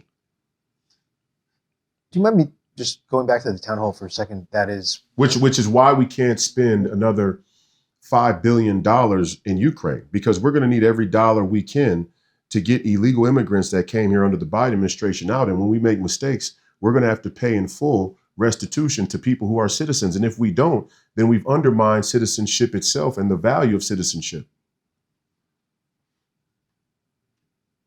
Why were people upset at the town hall? Because people are passionate and emotional and they react without thinking. And that's the way American political culture has conditioned people to be, on purpose. Yeah, political culture and conversation is intended to be hot, contentious, but never really gets to the root of things. So you're saying that the Somali Americans are they're being upset is unfounded or confused? In large part, yeah, for sure. Which is what we came to at the if you go back and you look at the footage at the end of that town hall, and he was there. Were the Somali gentlemen that were there shaking my hand and hugging me? In fact, I was going to go to dinner with two of them afterward. Yeah. I did see that, yeah. Right. So they weren't, after I explained it, they agreed because they know. But that's what real political leadership should be. Now, should I have to go back and explain a comment or add nuance or detail for the President of the United States? Well, sure, because I'm running for U.S. Senate here in Minnesota, and these are my constituents. And the Somali community is a huge part of this state. But I was able to do it. That won't make the headlines, though. You think the Star Tribune will report that after a hot and contentious conversation about the comments on Somalia, that I was able to come to an understanding and some common ground with the Somali gentleman in the audience? I guess, do you? No, it won't. It won't make the headlines. Yeah, well, I'm not the Star Tribune. Yeah, So I know, but it's the same thing. Yeah, I guess It's the same thing. Whether it's New York Times, Star Tribune, Associated Press, PBS, it's all the same. But also, I mean, I contract with PBS. I'm a free agent. So, Right, but yeah, I'm just saying. Okay. Even if you went back to PBS right now and you said, "Hey, there's this incredible story brewing in Minnesota where President Trump made these crazy comments about the Somali community there, and some protesters who were Somali Republicans showed up to confront Royce at his town hall, and by the end of it, they're shaking hands and hugging." Maybe this guy, Royce White, has some real insightful ideas about politics that aren't getting the credit they deserve. Maybe he's actually saying something that has the ability to transcend the polarization of American political culture. But, you try that and you tell me how it goes. I'm sure the brass at PBS wouldn't want the young 35-year-old conspiracy theorist in Minnesota to be painted in that light. Do you feel like by the end of the town hall, you think you can convince more Somali Americans to vote for you? You get the government you deserve, and by God, we all will. I don't know what I can convince people of. I can tell them the truth, and people have to make their choice and live with their decision. That's my honest approach to politics in general. I'm not here to tell people what they want to hear. I'm here to tell them what they need to hear, and they get to make the choice. People can choose to live in the truth, or they can choose to live in a lie, and there are consequences that come with both. Sometimes there's good that comes with living in a lie. Speaking of leadership, and just coming back to a point you made, I mean, do you find that you're the appropriate representation for the Black community then? Oh, for sure. How so? Yeah, I mean, I'm tip of the spear. I'm as honest as they come in the Black community, no doubt about that. And if there's a Black bourgeoisie academic elite out there that wants to challenge it, please set up the debate. Anytime, any place. Mark Lamont Hill and I talked about Israel. We should still talk about Israel because I don't want to get away from that. Mark Lamont Hill and I talked about Israel.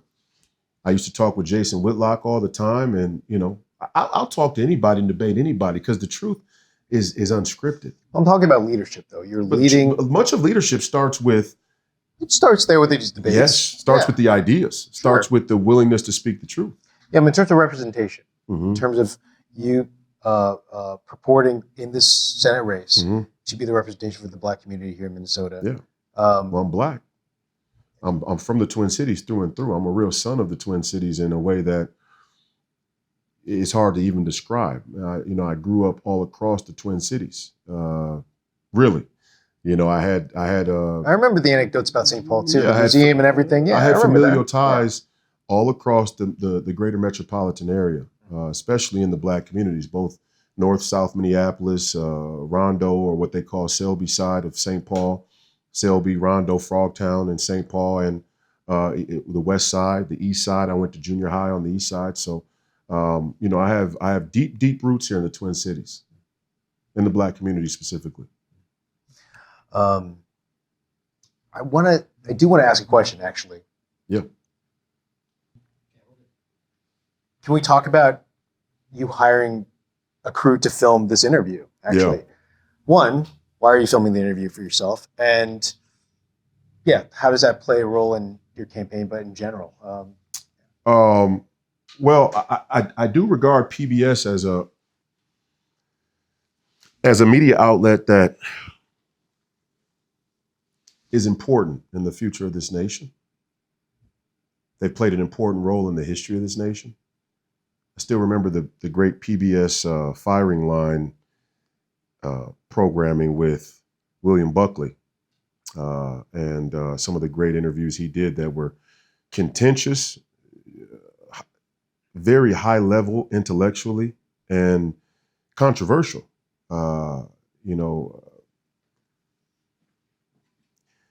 We've lost that. And I think that what Firing Line has become, I think what the National Review has become is a disgrace to William Buckley's legacy, to be honest. But I do think that there is a role for the institutions and the legacy institutions in the future. And I continue to try as best I can be an advocate and encourage or help with, like in this situation, help with, being an honest representation of what this country needs. And that's full unscripted interviews from start to finish that are put out there to the American people and let the American people see who the people are that want to represent them. I don't know why PBS is uninterested in doing a real Frontline one-on-one sit-down interview with a candidate that the country regards as so controversial. My guess is that people would come away from it thinking much differently about me than they do already, given the headlines and yellow journalism, which I'm sure this interview will help with. And that's why we decided to film it. I mean, let me be clear, Royce. The reason why we're filming with you is because I've been following you since 2020. Right. You're part of this wider fabric and tapestry. No. It's not a knock on you. Okay, I was just like, yeah. No, it's not a knock on the yeah. American Voices program or the project, but it is chopped down into sound bites and clips that don't really, I mean, these issues that we're talking about, they deserve the detail and nuance. They need it. It's essential. You know, we can paint beautiful tapestries and symbolic sort of artistic,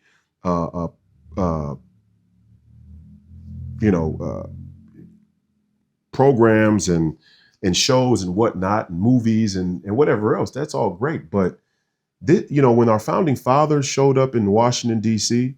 to build this country, they were there for 3 months straight.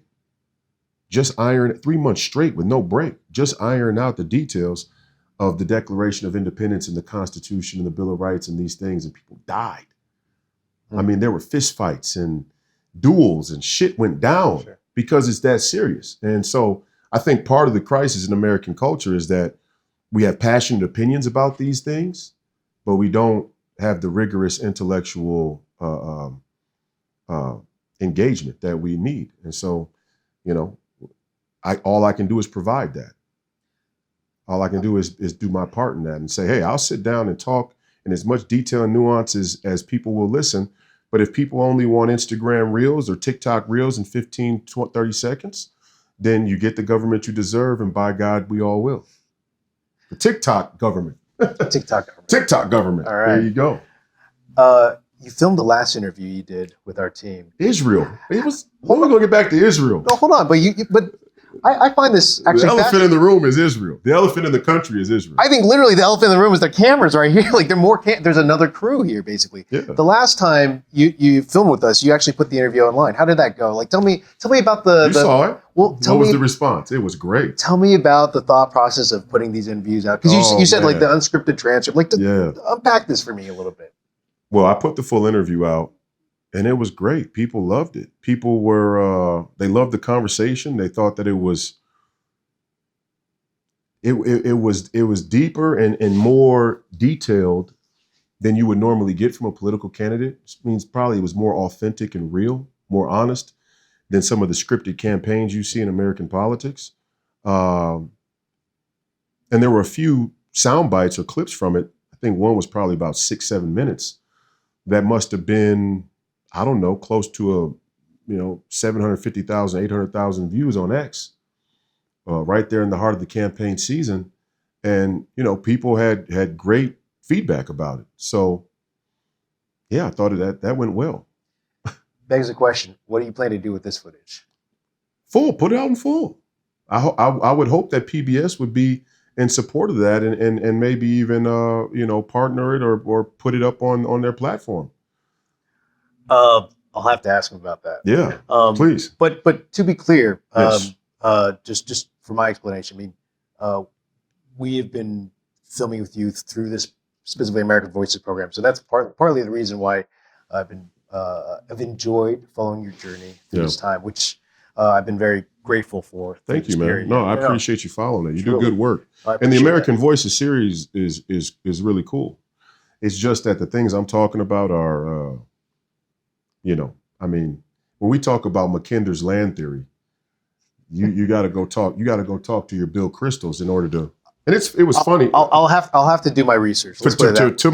Apropos to this point. Remember earlier I said that the Republican Party is proto-communist. Has a proto-communist wing. Yes, you did. Bill Kristol's father, William Kristol, was a publicly admitted Trotskyite. Now, Bill Kristol has been a very prominent person in the neoconservative movement for a long time. And his father was considered one of the intellectual thought leaders of the neoconservative movement. But he did come from a Trotskyite academic background, a Trotskyite political activism. So it's not by accident that the neoconservative movement, when push comes to shove, aligns with the neoliberal movement, or what we would call the American political establishment, like Bill Kristol did most recently when he threw in with Mamdani in New York City. Can I ask about, he's a communist, is my point. There are a lot of secret communists in the Republican Party. Trotskyites. So you do know the history of Trotskyite and Lenin, right? Yes, but I don't want to. I don't think that when Stalin, just as a brief, I don't feel like going there as a brief. When Lenin gave power to Stalin, when Stalin rose to power, Trotskyite was his under guy. He was the second in command of the communist movement there in Russia. But when Stalin came to power, he turned on Trotsky, and the Trotskyites moved to Mexico. When the Trotskyites moved to Mexico, they ended up very influential or involved in the earliest days of the neoconservative faction of the Republican Party. So that's how the global becomes the local. You would never think that the Russia, who we say is our archenemy today, has a lot of foundations right there in the Republican Party. When I see you putting full interviews up, full transcript, full interviews, you're on Steve Bannon's show at the War Room. Yeah. You have your own podcast. Yeah. That's been going strong for some time. For how long, actually? 2 years. 2 years, yeah. 2 years. I am curious about the wider internet strategy you've taken, not only for your campaign, but just for yourself. I mean, I find it fascinating in terms of how you can be described as new media versus, say, legacy media, for example. So I want to open that up a little bit. Can you explain sort of this wider internet strategy? Because I think it's, I do think there's a pattern with the work that you've been doing. Yeah. Including putting up. Yeah, no, I'm just getting on the record as much as I can. And I'm creating that record if I can, because I don't trust the people who have kept the records to keep the records honestly. And I think we've done a great job, unless the big social media and content platforms decide to deplatform me altogether and get rid of my content, which we do have it backed up in some places, so we will be able to get it up somewhere. But so far as the record stands now, I've done a pretty good job of correcting the record on who I am and what I think about the most important issues of the day. When we live in an era where oftentimes those things are misrepresented about individuals. The first thing people do is go to Wikipedia as if that's an authoritative source. I know they say they use authoritative sources, but when your authoritative sources are compromised, like the New York Times, I mean, how authoritative are they really? So I've created a record. I've gone on the record now for 2 straight years. I challenge anybody to go through 2 years of hour and a half, 2 hour long podcasts and find something that deserves scrutiny that I couldn't answer for. Some things I say that are controversial, and I say them intentionally, and I love to debate them, but nobody really ever, picks up the phone and issues that challenge. I was going to ask, have you tried to reach out to people on the other side, across the aisle, Democrats, liberals, to have that kind of conversation? Yeah, they don't want to debate me. They know I know. Who have you requested interviews? Oh, we've requested interviews from everyone. We requested interviews with Klobuchar and Tina Smith. And I believe you spoke on a radio show with Klobuchar, correct? Yeah.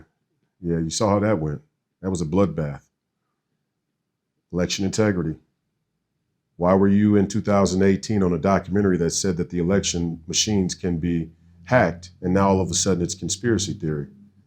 She didn't have an answer for that question. It looked like she visibly wanted to disappear. She was fidgeting so bad in her seat. She was so uncomfortable with the line of questioning or the conversation. That was a pretty good clip too. One probably did about 3-4 million views across the internet. Not enough to change the election if the elections were secure anyway. I'm curious, which media sources do you trust and why? Well, I definitely trust Steve. Definitely trust Steve Bannon in the War Room. I think Steve is probably one of the brightest political minds in American history, certainly in America today. And part of the reason why is because he just, for the most part, says it like it is. And he's not pandering to the Republican Party. He's not, pandering to conservative Inc. He's not pandering to some Democrat vote or even some populist vote for that matter. Although he is a self-admitted populist, nationalist, Christo nationalist, MAGA patriot. He's not pandering on any of the issues. He just says it like he really thinks it is. And I think that's one of the most, one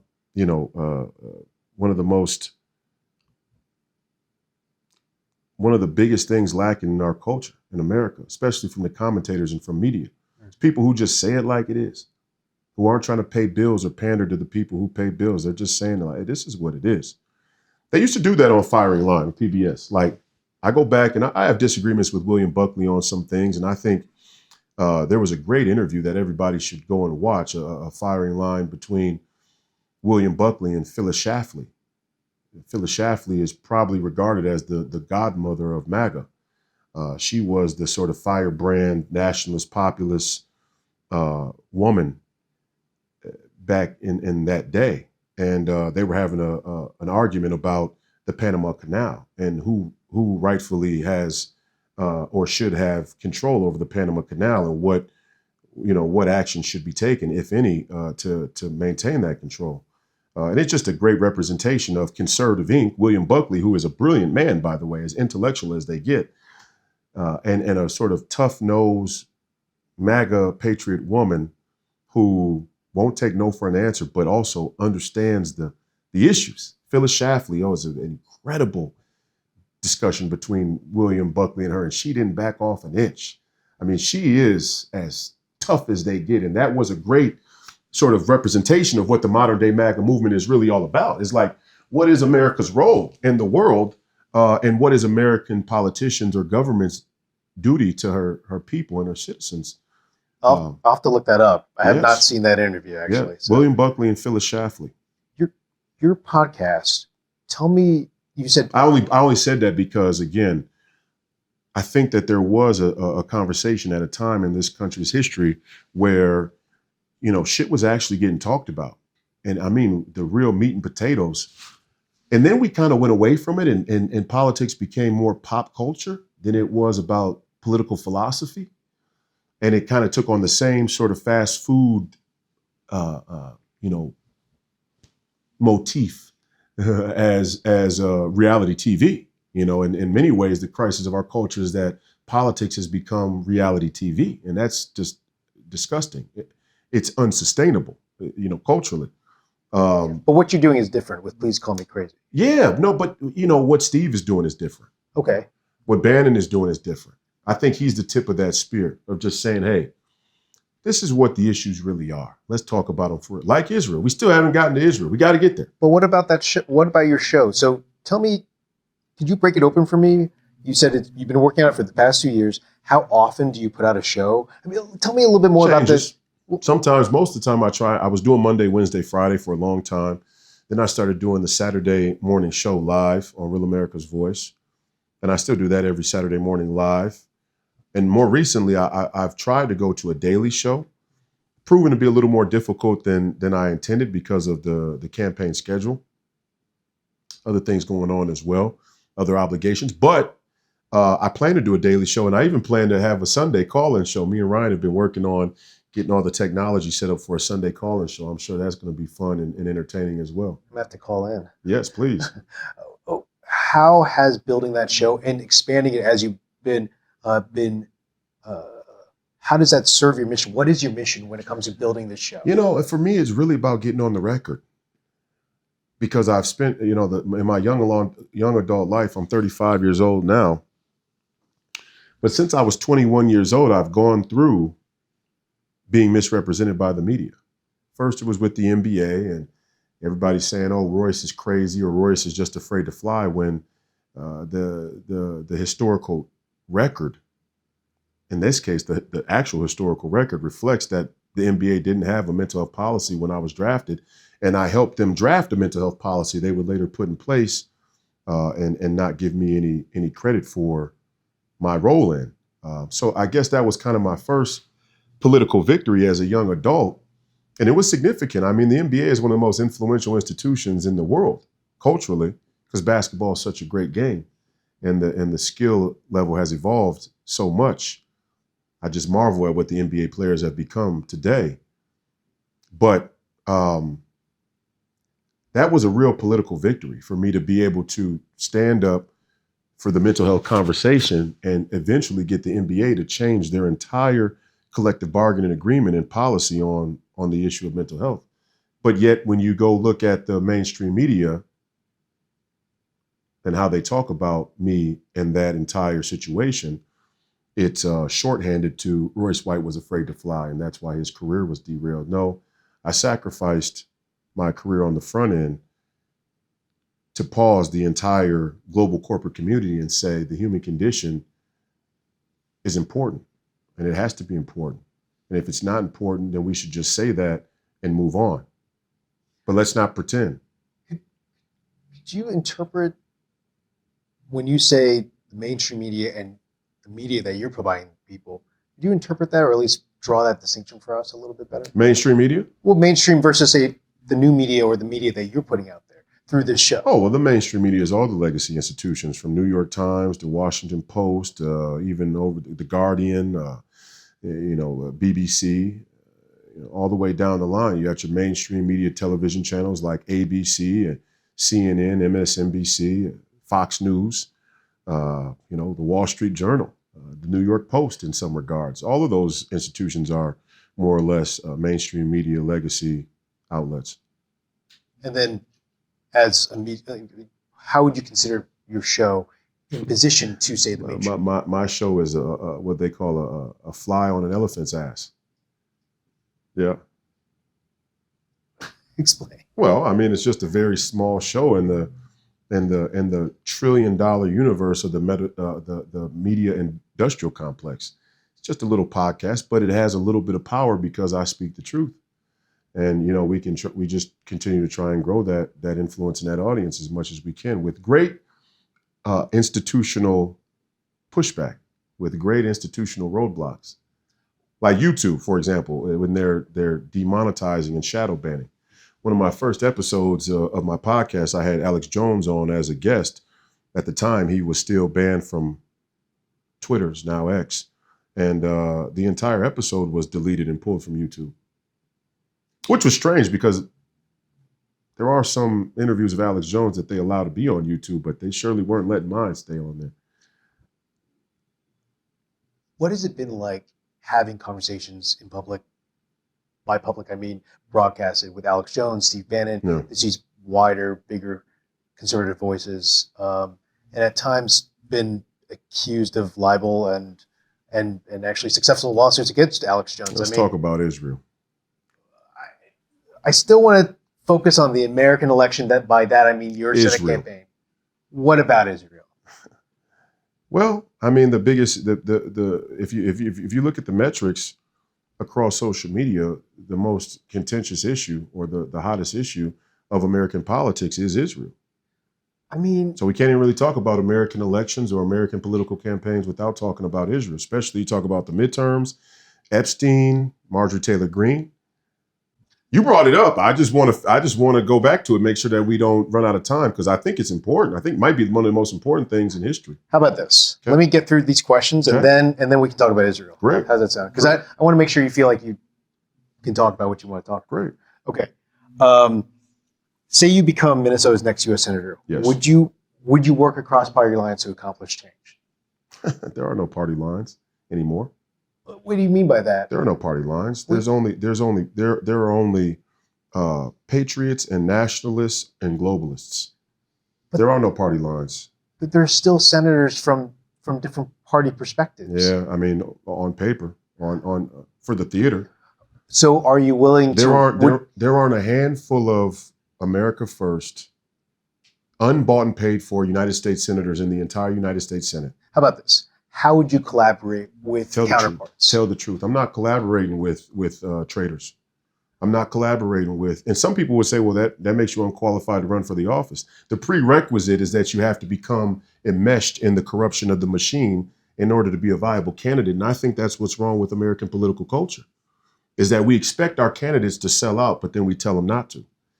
Collaboration is selling out? If the collaboration is to undermine the fabric of this country and the value of citizenship, for sure. I'm thinking about like writing bills and like.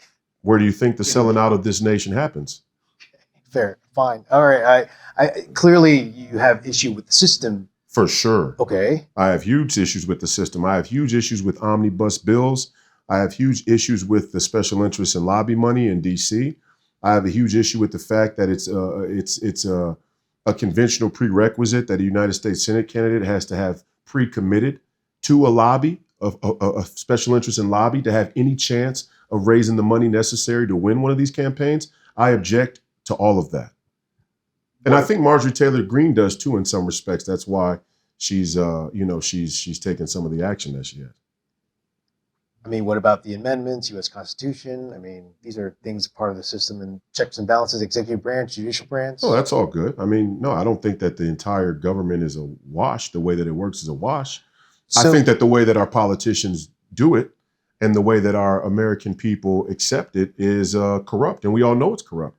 So how would you enter, say, the legislative branch as a senator? If you became a U.S. senator. Wait a second. This is the heresy of democracy.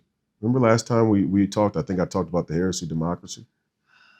There are four great heresies of the West: the scientific method, democracy, computer technology, and the last and final one will be artificial intelligence.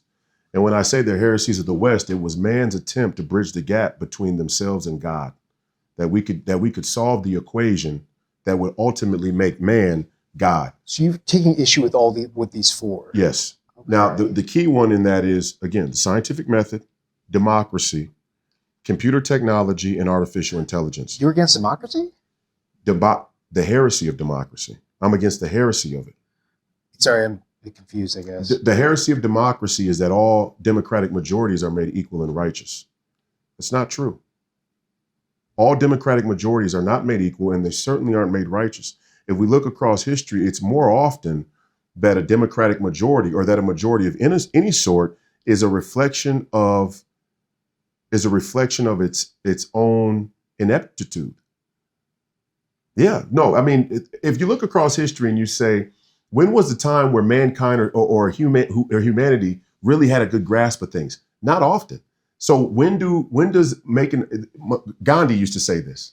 Gandhi used to say, there's a real falsity to multiplied propagation. Just because a majority of people say a thing doesn't make it true. Certainly doesn't make it righteous. So there's a heresy in that. We in Western society have agreed that if we have a 51 plus majority, then it means we did the right thing. That was a heresy. It's a heresy of the West, and it continues to plague us to this day. I think part of the reason why my point in bringing that up is the United States Senate is a Democrat majority body.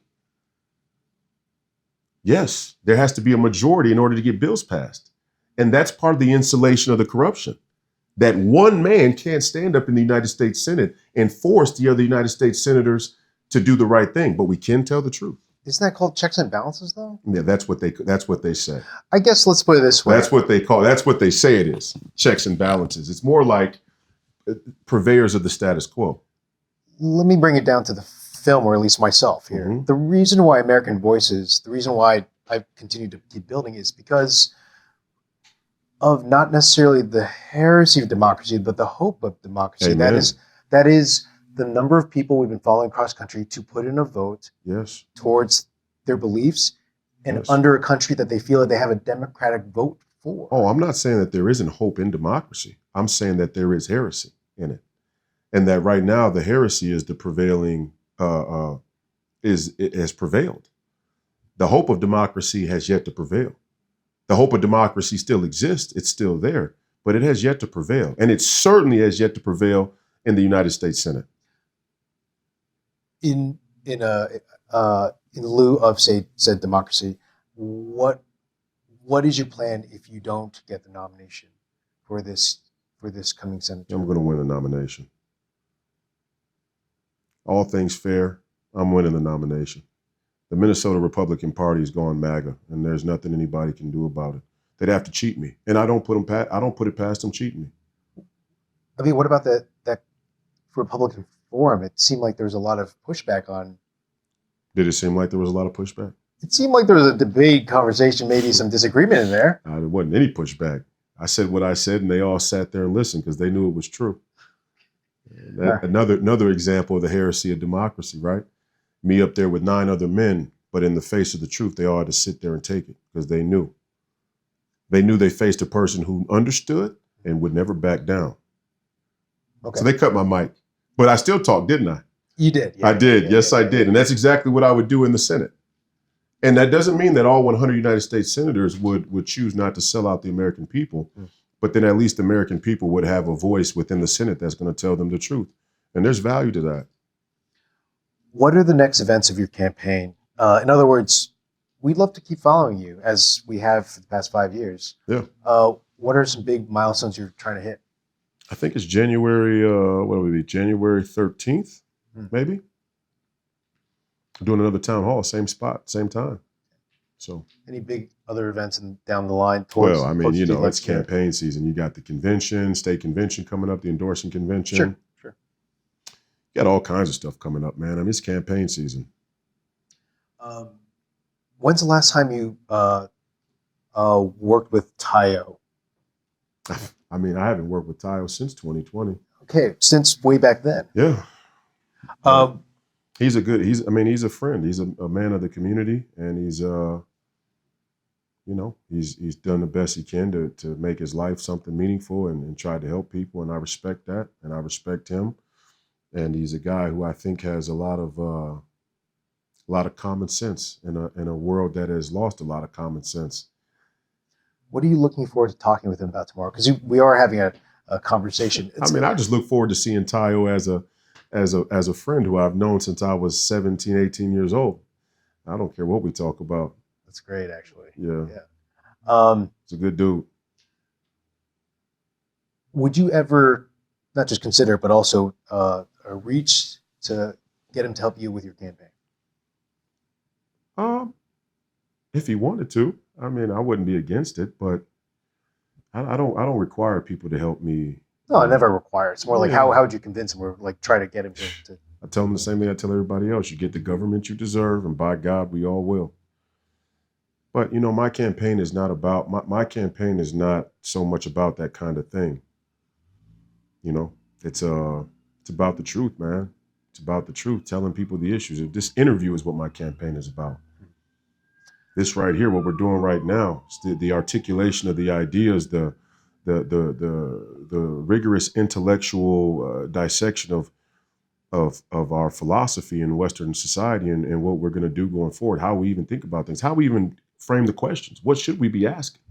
What should we be demanding of our political candidates? What's the right way to be involved in the political process? What does it mean to be a citizen, civic duty?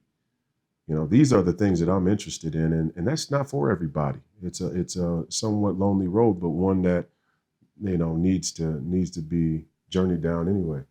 To ground it in this, that's the last question. To ground it in the framework of the project, the American Voices Project. Yeah.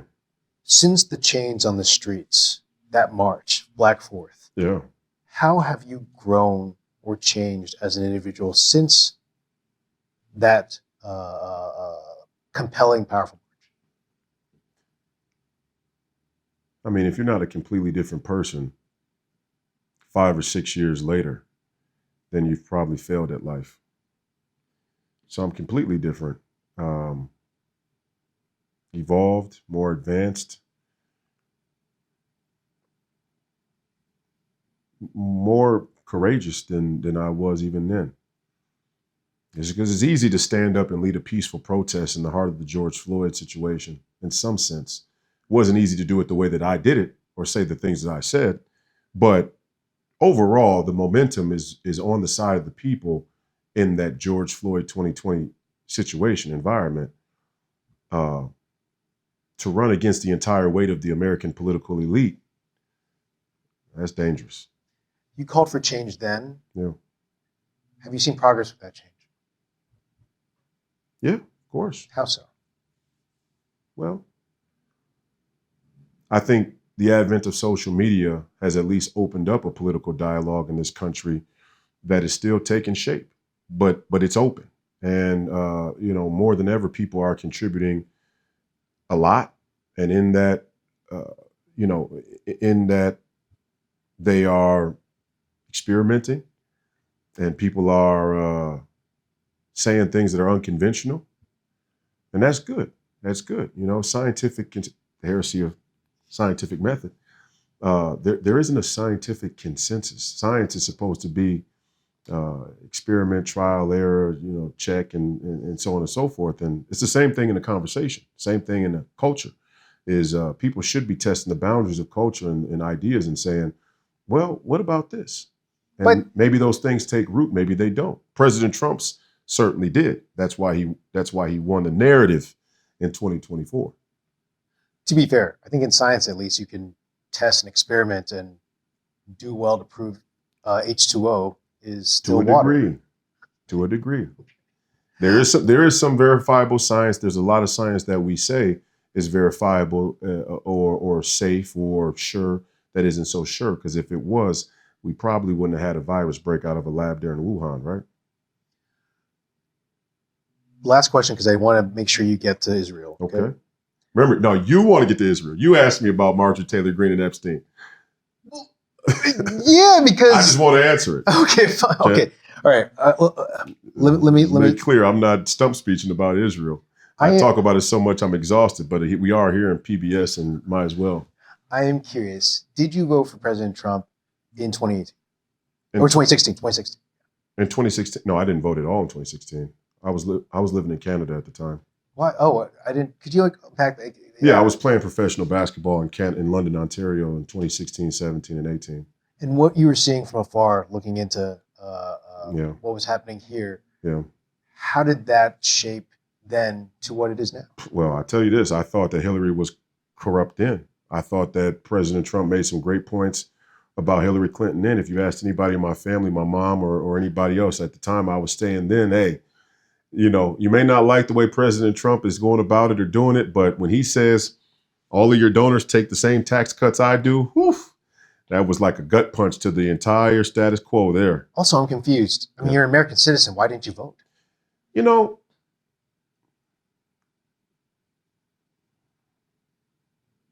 I don't know if you should be able to vote if you're living in another country.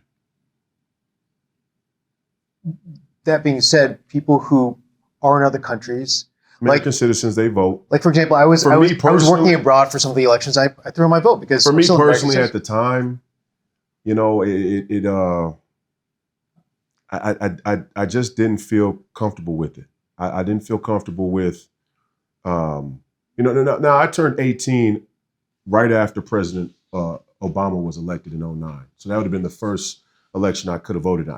I couldn't vote in it, but that would have been the first time I was even 18 years old.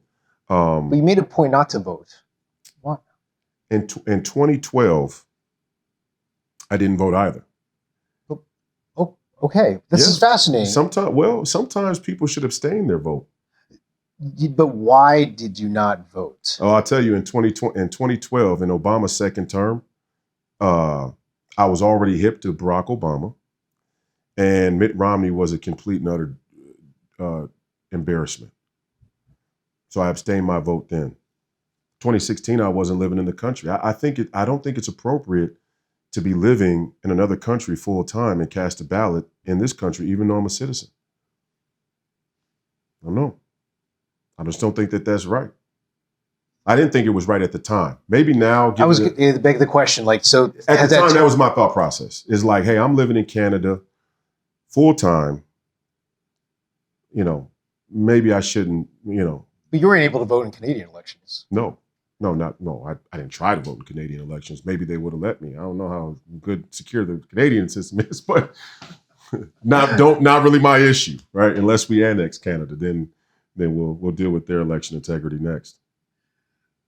Let's return to the Epstein files and Marjorie Taylor Greene. Please. It has become these, and that's not just these two. It's a pattern within the Republican Party where there's concerns about Trump in feeling like he is open to releasing all the files, in all its earnestness, as well as Marjorie Taylor Greene's argument and perspective that he's not America First anymore. Yeah. So I'm curious where you sit in the landscape of these issues happening within the Republican Party. Well, I'll say this. When I first ran for office in 2022, I was running for Congressional District 5. And I got a call from the Washington Post. And they asked me if I supported Marjorie Taylor Greene, and more specifically, if I supported her showing up at the rally of ultra-right wing Nick Fuentes. And at the time, I didn't even know. Good question. At the time, I didn't even know who Nick Fuentes was. I remember asking the reporter, is he Spanish or is he Latino or something? And she was like, no, well, I don't know. She, just I don't know what he is. I think he's pretty clear about who he is now. Well, I don't think it's so clear about who he is, honestly. But that's neither here nor there. Right. Obviously, he has Latino heritage. I think he's Italian and Latino, or she wouldn't have a name like Fuentes anyway. So I think maybe Mexican. I'm not sure exactly what his heritage is. But regardless. He's pretty open about his perspective about white supremacy. I don't think he's as open about it as people say. Explain. But we'll talk about that, because I think Nick Fuentes is an important piece of this entire Israel dialogue. If people don't recognize that, then they're not living in reality. There's a reason why Nick Fuentes' podcast went #1 on Spotify before they deplatformed him. It says something about the inertia of the political dialogue in this country. But anyway, at the time, I didn't know who Nick Fuentes was, but I knew Marjorie from War Room. And like I said, I think Marjorie, local crime. I was going to say, I'm like. Local crime in Minneapolis. There you go. I think Marjorie. Yeah, no, I think Marjorie has a lot of testicular fortitude for a woman. Yeah, and she's shown that from the beginning. Do I agree with her on every issue? No. Do I think she's an intellectual juggernaut? Doesn't need to be. Simple people can tell big, impactful truths. I say that as a preface because I've always respected Marjorie, and I was there with Marjorie the day that Steve Bannon was hauled off to Danbury Federal Prison, and that kangaroo witch hunt show trial that the Congress put on for his contempt by Benny Thompson and the rest of the apparatchiks there in D.C. and the Democrat Party, Nancy Pelosi. So I just respect Marjorie. I got love for her on a personal level. Do I agree with her bowing out of the fight? Not at all. Not at all. Do I agree with her making her rounds on the Democratic nightly news like CNN and representing that as though CNN is really interested in her position rather than the takedown of President Trump from within, because Marjorie has been such a close ally to him over the years? I'm not buying it for a second. I know exactly who Caitlin Collins is, and there's nothing that Marjorie Taylor Greene is going to say on a show with Caitlin Collins that's going to change my awareness of Caitlin Collins' motivation. Now, what Marjorie says, we can debate about, and we'll talk about Israel and Epstein now. But I know what CNN's purpose is for doing it. But do you disagree? They don't care. CNN didn't care about Epstein until it provided the possibility to be detrimental to President Trump's image. Because if they did, then Epstein would have been a big deal since, I don't know, Bill Clinton was president, right? I mean, right? Because obviously the history of Epstein and this entire deal. He has a long history. He has a long track record. Epstein has a long track record in history that it goes back to President Bill Clinton. And President Bill Clinton, if my history serves me right, was president when I was born in the 1990s. In 91, Bill Clinton was president. So we're in 2026. That's a longer time for Jeffrey to be bouncing around there. And it's not recently that whispers of Epstein's transgressions, surfaced. People, when you do shit like that, let me say this. When you do shit like Jeffrey Epstein was doing, yeah, Whether the general public knew about it or not is one thing, but the political elites in this country knew. More importantly, it seems clear that the intelligence community in this country knew. And for that reason, the fact that this is only coming up now for the Democrat media seems blatantly obvious that its intention, its motive is to try and tie it to President Trump. I'm confused. Weren't Republicans the one who released more of the documents, though? True. True. But again, he's the president. He has the levers of power. The FBI and the DNI and all the other intelligence agencies are under his control currently. So for the files to not be released is detrimental to his public approval, as it should be. And the files should be released in full. And I think we're set, in a couple of days? Yeah, it should be soon. The files, and I think he's asked to release all the files. We'll see. I mean, this is a real inflection point of American history here, this Epstein thing. It's not inconsequential at all. And it's not a hoax. And I think where I would part company with President Trump and his assessment of the whole situation is, well, the Epstein thing, and granted, he may know some things about the origins of this entire Epstein deal that the American public doesn't know or isn't allowed to know because it's classified intelligence, which I do think it is, by the way. So that may be part of it. But when the American people want to know about a child trafficker or a child molester or a pedophile of Jeffrey Epstein's reach and what it would appear to be political significance, there's nothing unwarranted about that. The American people want to know, and they should know, and we should have those files released. Well, that's one of the things that Marjorie Taylor Greene has absolutely become a part of the. I just don't agree that CNN has any real interest in the prosperity of this country or its people. I'm not talking about CNN. I'm talking about Marjorie Taylor Greene. Yeah, but my point is, on behalf of the MAGA movement, I love Marjorie Taylor Greene, and I think she has more testicular fortitude than about 95% of the men in the Congress. However, I hold people to a high standard. They call me the hatchet man in the MAGA movement for a reason. I hold people to a high standard, and I don't regard Marjorie Taylor Greene going through the Democrat media stopping grounds as being 100% on the up and up for the Democrats. They may give her a platform, but it seems that the Democrat media will give anybody a platform who's willing to say something that tears at President Trump's image. But she left and said that she's not a part of the MAGA movement anymore. Yeah, she can say that, but you can't really. If you believe in the ideas fundamentally on a philosophical level, you can't leave the MAGA movement. It's a movement about the basic philosophy of our nation. It's a movement about the call against corruption of the political elite. Now, you can have problems with the MAGA leaders. You can say President Trump is no longer a genuine MAGA leader, but you can't say that you've left the MAGA movement, because the MAGA movement is intrinsic to anybody who actually cares about the prosperity and stability of this nation. I'd be curious. It's like saying I'm not an American anymore. I'd be Of course curious. you are. I'd be curious to hear what she says to that point. Me, I would too. Okay. And I invite any day she wants to talk about it, we could. That's fair. Yeah. Okay, that's fair. Israel. Pray tell. Let's talk about Israel. Well, I do think that Jeffrey Epstein was working with Israeli intelligence. How do you know that?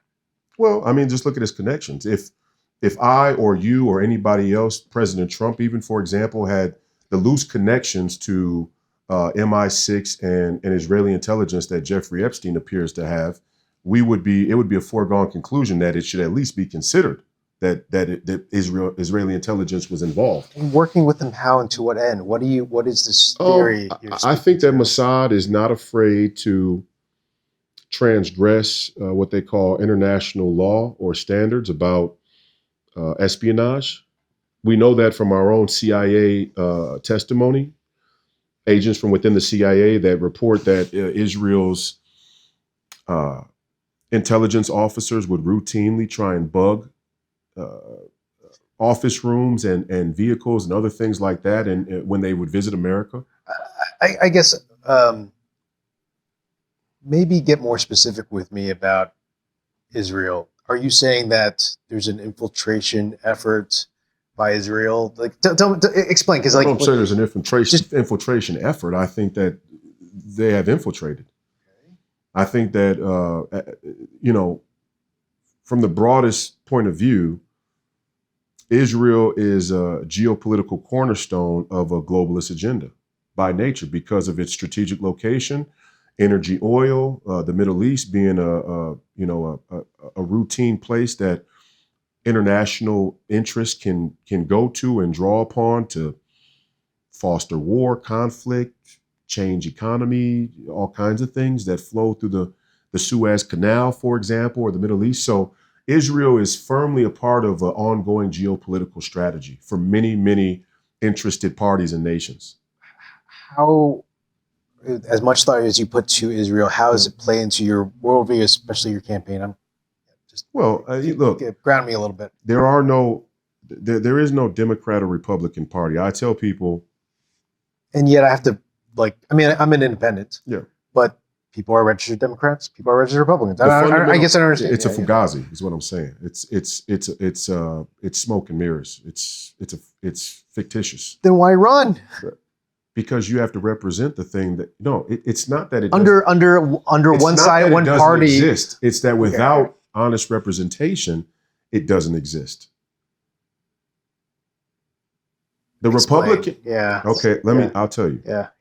Again, smoother brain. Yeah. Sorry, you have to. The Republican Party is not the Republican Party if every Republican in it is interested, economically interested, special interest in policy that destroys a Republican form of government, the guarantee of a Republican form of government, or the philosophy of republicanism. The philosophy of republicanism, and this is what I tell people about why I'm running as a Republican. Two things. The Republican Party is the only political party that at least pretends to accept some room for God and Jesus Christ culturally. The Democrat Party as a political platform has all but rejected God and even mocked Christianity as nothing more than conspiracy theory, fantasy, or in more modern terms, a representation of white supremacy. I seem to recall a lot of Christian Democrats, though. No, there are not a lot of Christian Democrats because if you're a Christian, you don't let people mock Christ. You don't let people claim that Christianity is a quack or conspiracy theory. That's deeply offensive. Who said that? Who said that? Well, I guess you're making an accusation. Many Democrat pundits have said that over the last, I don't know, 10 to 15 years. Many Democrats have said. I'm just saying that there are probably a lot of Christian Democrats who would take issue with what you said. Oh, there are a lot of Christian Democrats that will pretend that the Democratic Party hasn't become a party that fundamentally rejects Christ. There certainly are a lot of Christian Democrats who would say that, like Nancy Pelosi, says she's a Christian, but she's aligned with a political party that fundamentally rejects the cultural idea or significance or importance of God. I mean, I don't think that's in the mission of being a Democrat. Yeah, you're not paying attention. Oh, how am I not paying attention? Okay, well, let's put it this way. When I hear, let's say, The View, for example, which is the most watched daytime television show in America, or close up there, at least amongst the women demographic, then you have people like Joy Behar and Whoopi Goldberg make the claim that we need to be cautious of this Christian movement in America, that Christianity creates radicals, or that Christo-nationalism is a dangerous political philosophy, and that really Christianity is more or less fantasy. It's not rooted in anything real. The Bible's not real. Jesus Christ is not really God. God isn't real. There's a significant thread of secular humanism and scientism in the Democrat Party. And because of it, there is a very strong cultural sentiment in the Democrat Party and platform that Christianity has become a danger to American culture, which is why prayer in schools or, football coaches baptizing their players is regarded as fascism Well, I mean, separation of church and state, I think that's pretty solid. Sure. Yeah, you can separate the church and state. That doesn't mean that there's not a utility or usefulness to prayer or common good values. See, the gaffe about... Well, that's the difference between public schools and Catholic schools and Christian schools. Come on. Come on. I mean, it says clearly so our money is good enough for God, but our schools aren't. There's still the freedom. Does it say in God we trust on our money? There's still the freedom to have it should be the freedom. Okay, a good example is this. I mean, let's put it this way. The transgender and LGBTQ ideology has become almost religiously practiced and taught in the public schools. So why can you have teachers teach about LGBTQ, which is completely unscientific, but you can't have a teacher pray at the school? I guess I'm just saying that a lot of LGBTQ plus people would take wide offense to what you just said. Why? Because of who they are and how they perceive. But Christians wouldn't? I'm sorry? But Christians wouldn't? Why can't we pray in schools, but we can teach young men to transition to become young women? You regard one as a religion and one as not? What makes it a religion? Christianity? What makes a religion a religion? Ritual, organization, ritual, outfit, costuming, regalia, documents, philosophy. Yeah, but there are people who are openly gay and openly lesbian. Trump has been supportive of the LGBT community in his campaigns in the past. So Yeah. I'm confused. I don't get what's confusing. The LGBTQ community. I don't think. And the philosophy. There's a difference between identity and religion. Is there? Okay. One religion can be identity, but identity doesn't necessarily have to be religion. Really? Not always. Really? But what if your identity has become religious? What if what if your identity is religious in your practice? Practice. That's. I mean, I believe though that can be for each person to their own. But sure. But when it's LGBTQ plus, I mean, that's their worldview. That's the way they see the world. Right. It's the same way that Christians have a right to view the world we do. So if you're a public, I'm not saying that you should have the right. If you're a public school teacher and you decide, if you're a public school teacher and you decide to teach your class in world history or whatever else, English, and you decide to use the Bible or religion to do that, why is that seen as a problem? But it's not seen as a problem to use, LGBTQ examples or whatever to teach about gender identity. In terms of the Bible bit, all I can speak to is the separation of church and state aspect. That makes some sense to me. And I went to Catholic school when I was growing up. Right. So the only thing, the separation of church and state is that the state can't have a mandated religion. Yeah, it makes sense. Doesn't mean that your public school teachers can't teach the utility of Christianity. But they're not allowed to now. I mean, they shouldn't. I mean, I don't know. They are allowed to now. President Trump made that legal again at the federal level. All right, yeah. All right. We got off track about Israel, though. My point about Israel is this, and I think it's an important point. You were asking me about, Epstein and the Israeli intelligence. I do think that Jeffrey Epstein was working with Israeli intelligence. Okay. I do think that there was a joint, and you asked me to what end. I guess, where's your source? I don't know. I've never seen this, I guess, specifically. Okay, Epstein and the IDF and Mossad, I haven't seen that, connection. You've never seen this? Is there connection between Epstein and Mossad or Israeli intelligence?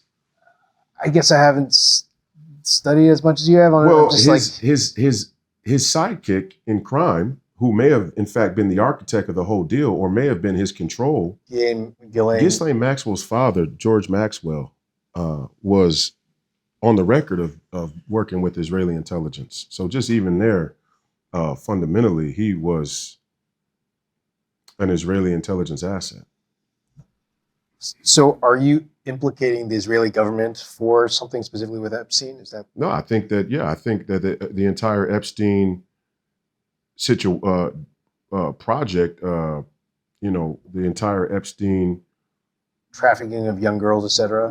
That Epstein was able to operate the way that he was with the help of intelligence agencies, and it may have been a conjunction of agencies, including Mossad, but also the CIA and MI6 as well, or the Five Eyes more broadly, maybe. We don't know. But where's your sourcing to even conclude that? Well, I just said, I mean, just look at the history of Ghislaine Maxwell and her father. Her father was an intelligence asset. But that doesn't mean they're like, Well, that's not proof, I guess, that the it does seem precarious that Epstein was able to operate and deal with the level of individuals that he was with impunity for so long. but suspicion lead to guilt. No, not at all. I'm not saying that there's hard proof, but like I said earlier about Edward Snowden, sometimes our intelligence community or our government has made it so that in order to find the evidence you need to prove the wrongdoing or corruption is actually made illegal. That's why Edward Snowden is not living in America today. The intelligence, the intel of our government surveilling us with the Patriot Act under the pretense of the Patriot Act was considered classified and national security intelligence secrets. So to divulge them is considered treason. Well, Same thing could be true if there's a joint operation for Epstein to blackmail highly influential figures on behalf of the intelligence community and or as a form of control. let me know when you find hard proof. Okay. Okay. Well, here let's prove this. Israel is a contentious issue, and for good reason, because much of Western society and much of the Western world is rooted in a philosophy and faith that was founded right there in Western Asia, in Israel, and that's the what they call the Judeo-Christian faith and value system. So it makes sense that Israel is a contentious issue. I think there's something deeply dishonest happening with the way that Israel is discussed in politics and in culture. Remind me, what sect of Christianity are you devout to? Catholic. Oh, you're Catholic. Mhm. Okay. Yep. Baptized, born and raised Catholic Church. Yep. So I do think that there's something deeply dishonest about the way Israel is discussed. Number one, it seems that you can't discuss it at all. For some people, you can't ask any questions at all about our relationship with Israel, our agreement or partnership with Israel, or any criticism of the Israeli government or Israeli politicians, leaders like Bibi Netanyahu.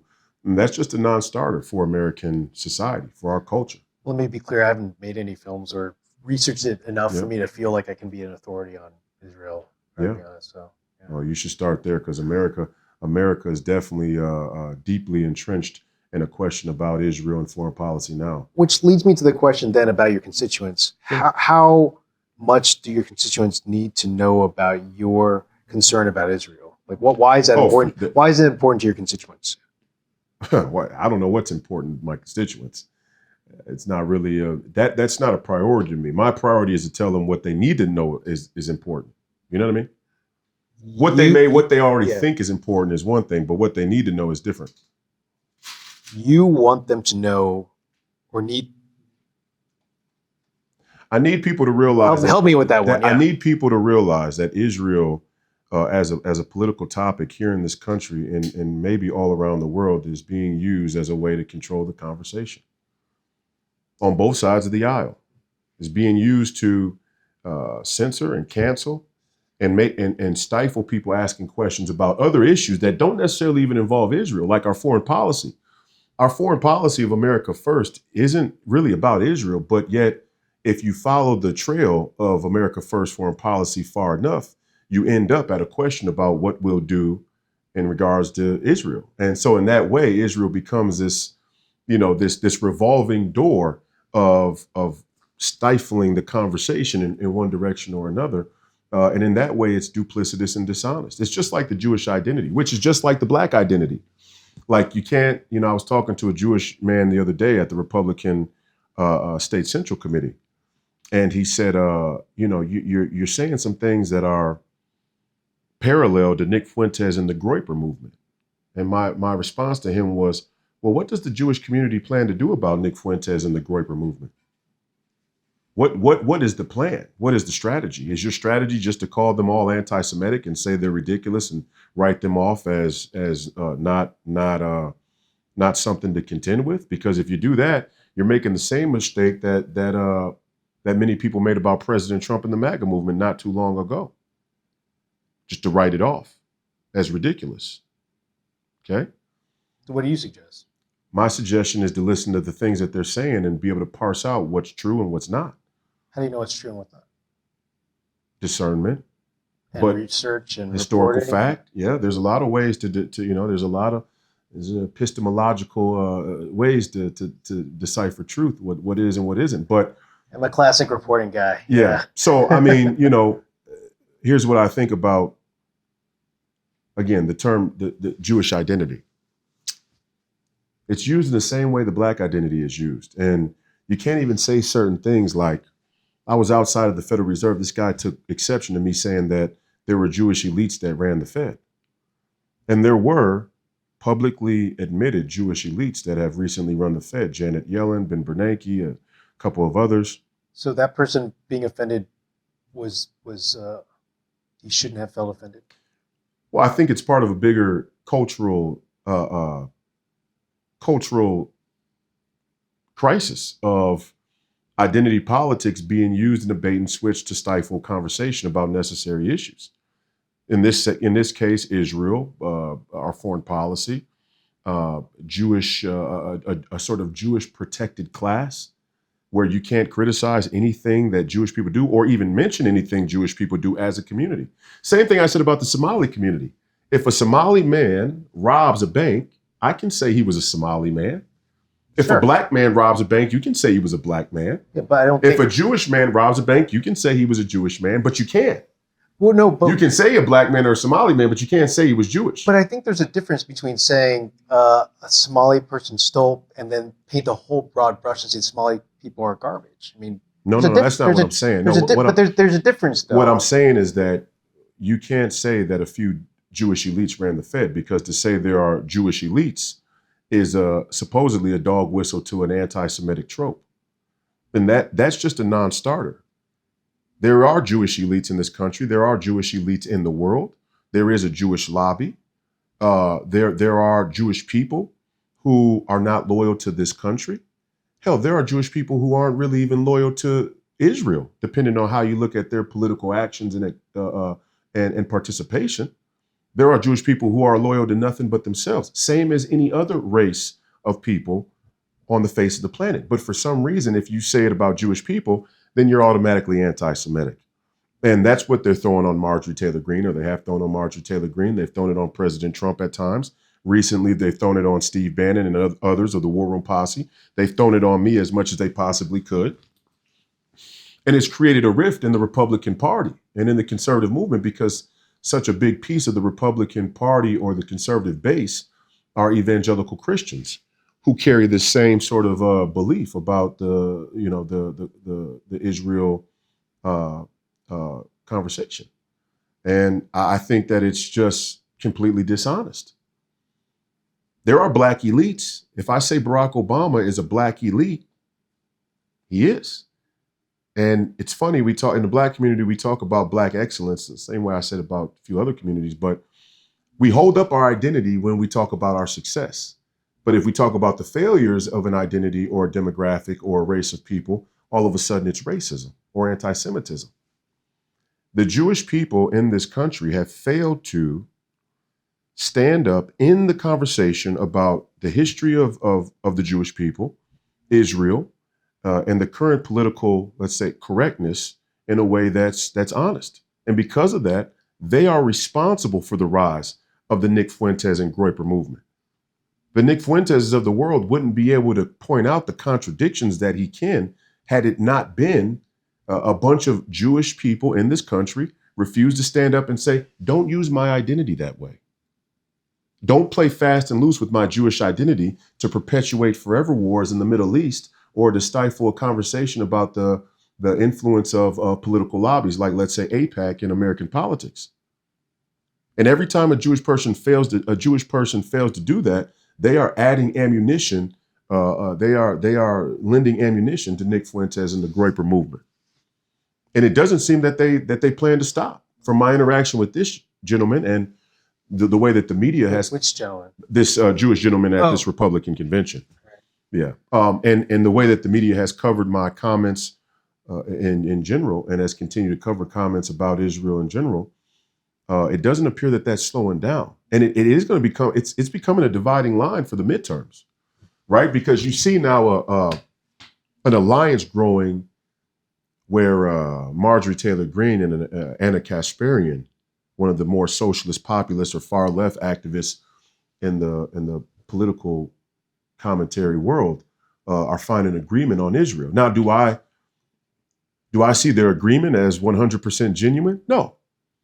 And I do think that there is a movement on the left in American politics that seeks to undermine the legitimacy of Israel as a nation so they can make the same claim about America as a nation. And there is a group of people on the left that say Israel is not legitimate as a nation because any nation that stands upon stolen land is illegitimate. And that without America's help, Israel wouldn't have been able to secure their current land. They make the same claim about America, that America sits upon stolen land, so therefore it's not a legitimate nation. It's not lost on me that a person like George Soros, who has a political organization that promotes open borders or a borderless society, would fund candidates or political propaganda that suggests that no nation that's ever been conquered is a legitimate nation, because all nations have been conquered. If you make the claim that no nation that's ever been conquered or rest upon stolen land, conquered land, usually conquered land stolen from you. If you make that claim, there is no legitimate nation on this planet. What nation hasn't been conquered that's of any value, any resource, any strategic geopolitical location? Power has always existed. There you go. Okay, so if we're going to say that power categorically delegitimizes all nations, it becomes pretty clear what the agenda is. So where does Israel sit in your position as candidate for U.S. Senate in Minnesota? I think it's unbelievable how gum-dipped the Republican Party is about Israel. What's gum dipping? Like, how do they're brainwashed. Yeah, they are in blind support of Israel because of an evangelical Christian philosophy, and it has made it almost impossible for a decent number of them to ask any basic questions like, hey, is Israel's government doing the right thing? Is Bibi Netanyahu a good leader? Is there corruption in Israel? If there's corruption, what should America do about it? And what role should we play, or what kind of, or how should that affect our partnership? We are having trouble, a crisis with that in the Republican Party and in the conservative movement. And that is where a lot of the civil war you were first discussing, or the kind of fighting inside the Republican Party stems from. Really, a lot of it stems from this question about Israel. Interesting. I chuckle a little because I'm in awe of the conversation we're having. Yeah. Because when I got to sit down with you in 2020, Mm-hmm. we were talking about police brutality and Yeah. The distrust in the state and the government. Yes. And it was just a very different conversation, at least in the scope, than it is to now. So much between now and then. It was, but it wasn't. It's the same thing. It's a lot of parallel. Sounds like the magnitude has intensified. Well, at the time we were talking about something that was going on immediately in the city, and I do believe that the concept of government and citizen is a pretty broad scope idea. I mean, that's not that's not crumbs, political crumbs. We all as citizens should be in constant assessment of our role as citizens in the scope of government authority, the scope of the state. Absolutely, and I still believe that. And I still believe the sovereignty of the citizen, the ability to self-govern in this country is in jeopardy. And I do fear the rise of a police state, regardless of what political party is in power. And I do fear the rise of totalitarianism in America, or what you would call, the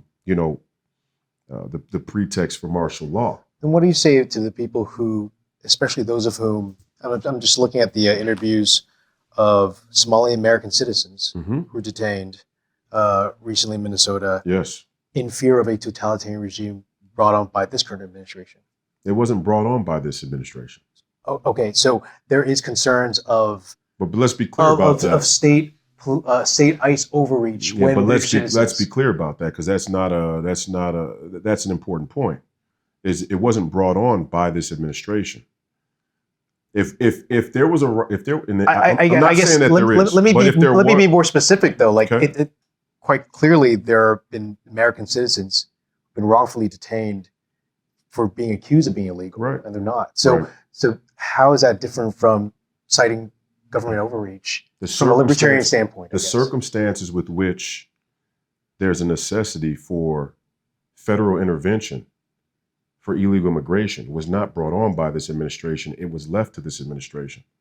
So the responsibility of what we're dealing with now actually has to go back to the Biden administration and how many illegal immigrants were let into the country under his watch. Do you find it necessary for the federal government to overreach on the citizenry of people? No, I don't Even if find it. they're- I don't look at it as overreach. It's par for the situation, Huh.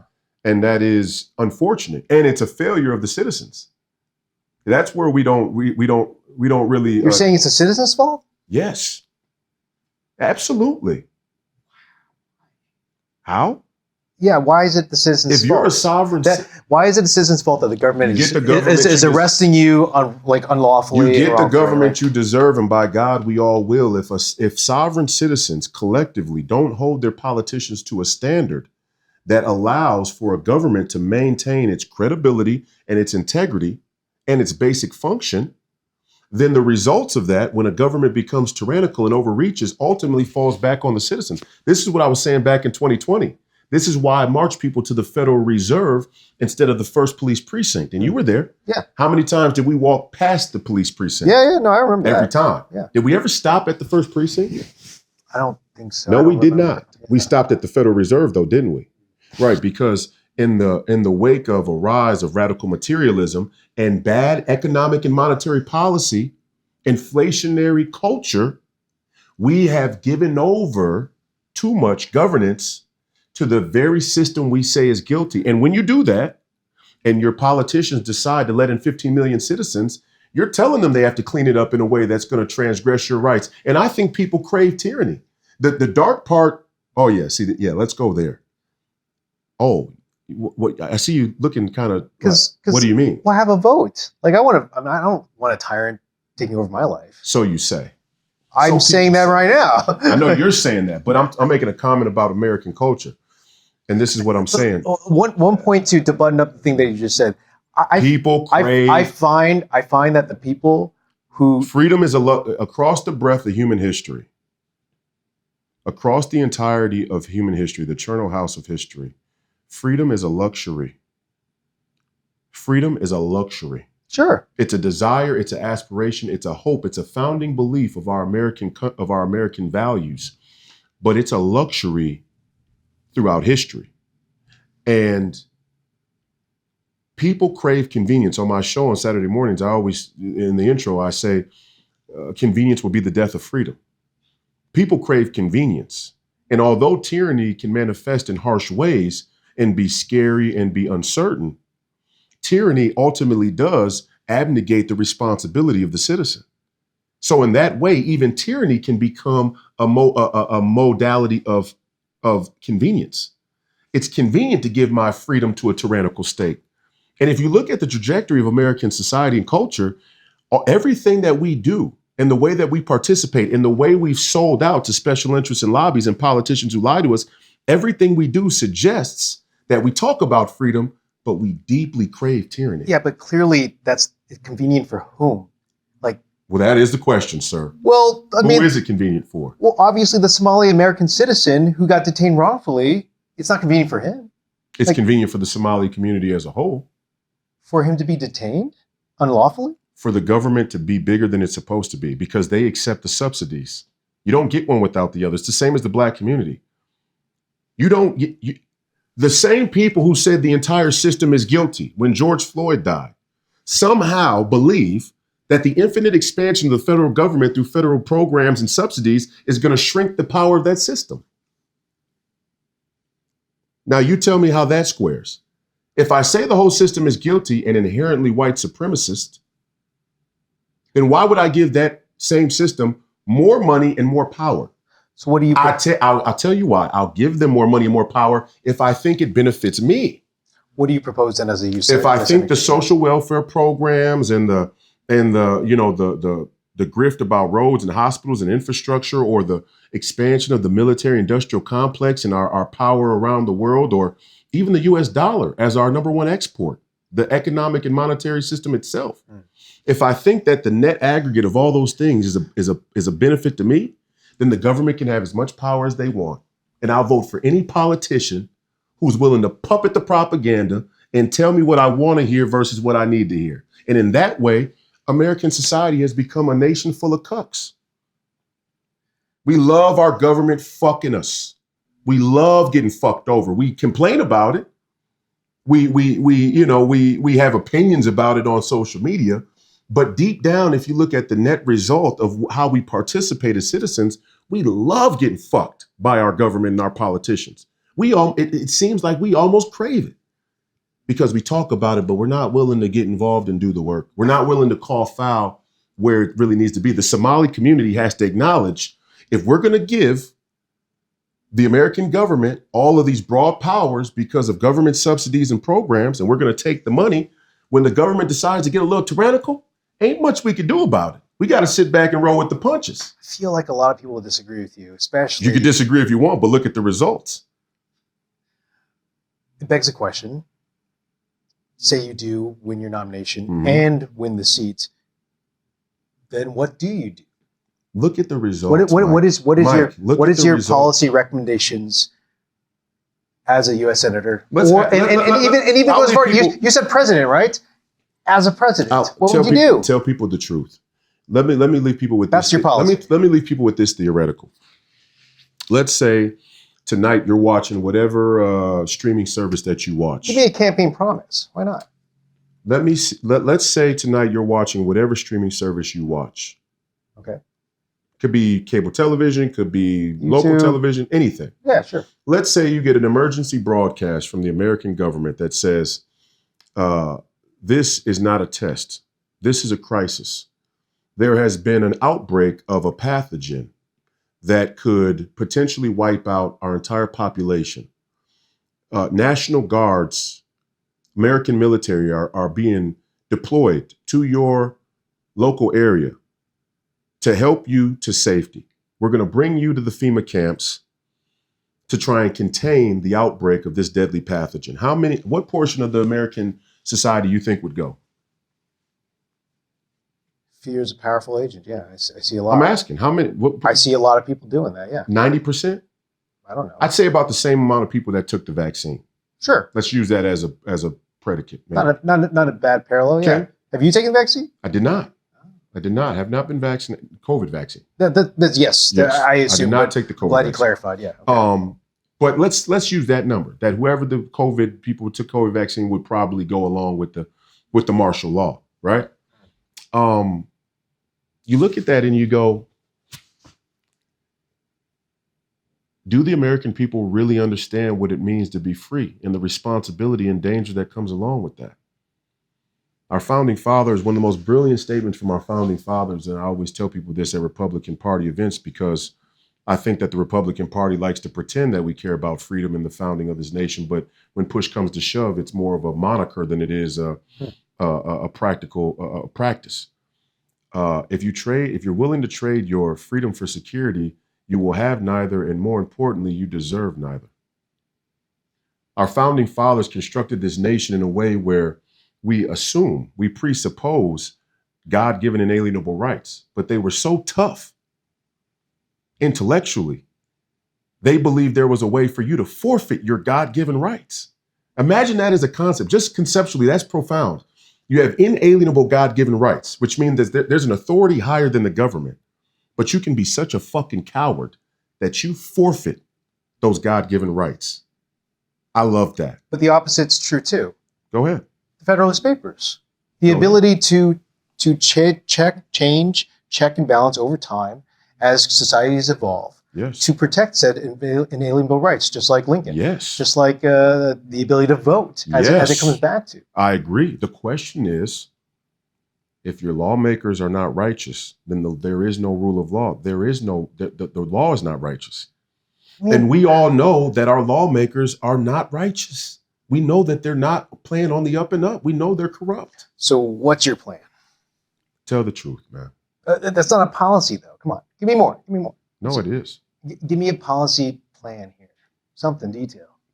America first, just right. Pretty broad. Still broad. Yeah, we're in a bad time. We need broad policy approach. Tell the truth. America first. There's nothing wrong with taking care of your home first. If you don't believe so, the next time your house is a mess, go on down the street to your neighbor's house and spend the day cleaning their house instead of your own.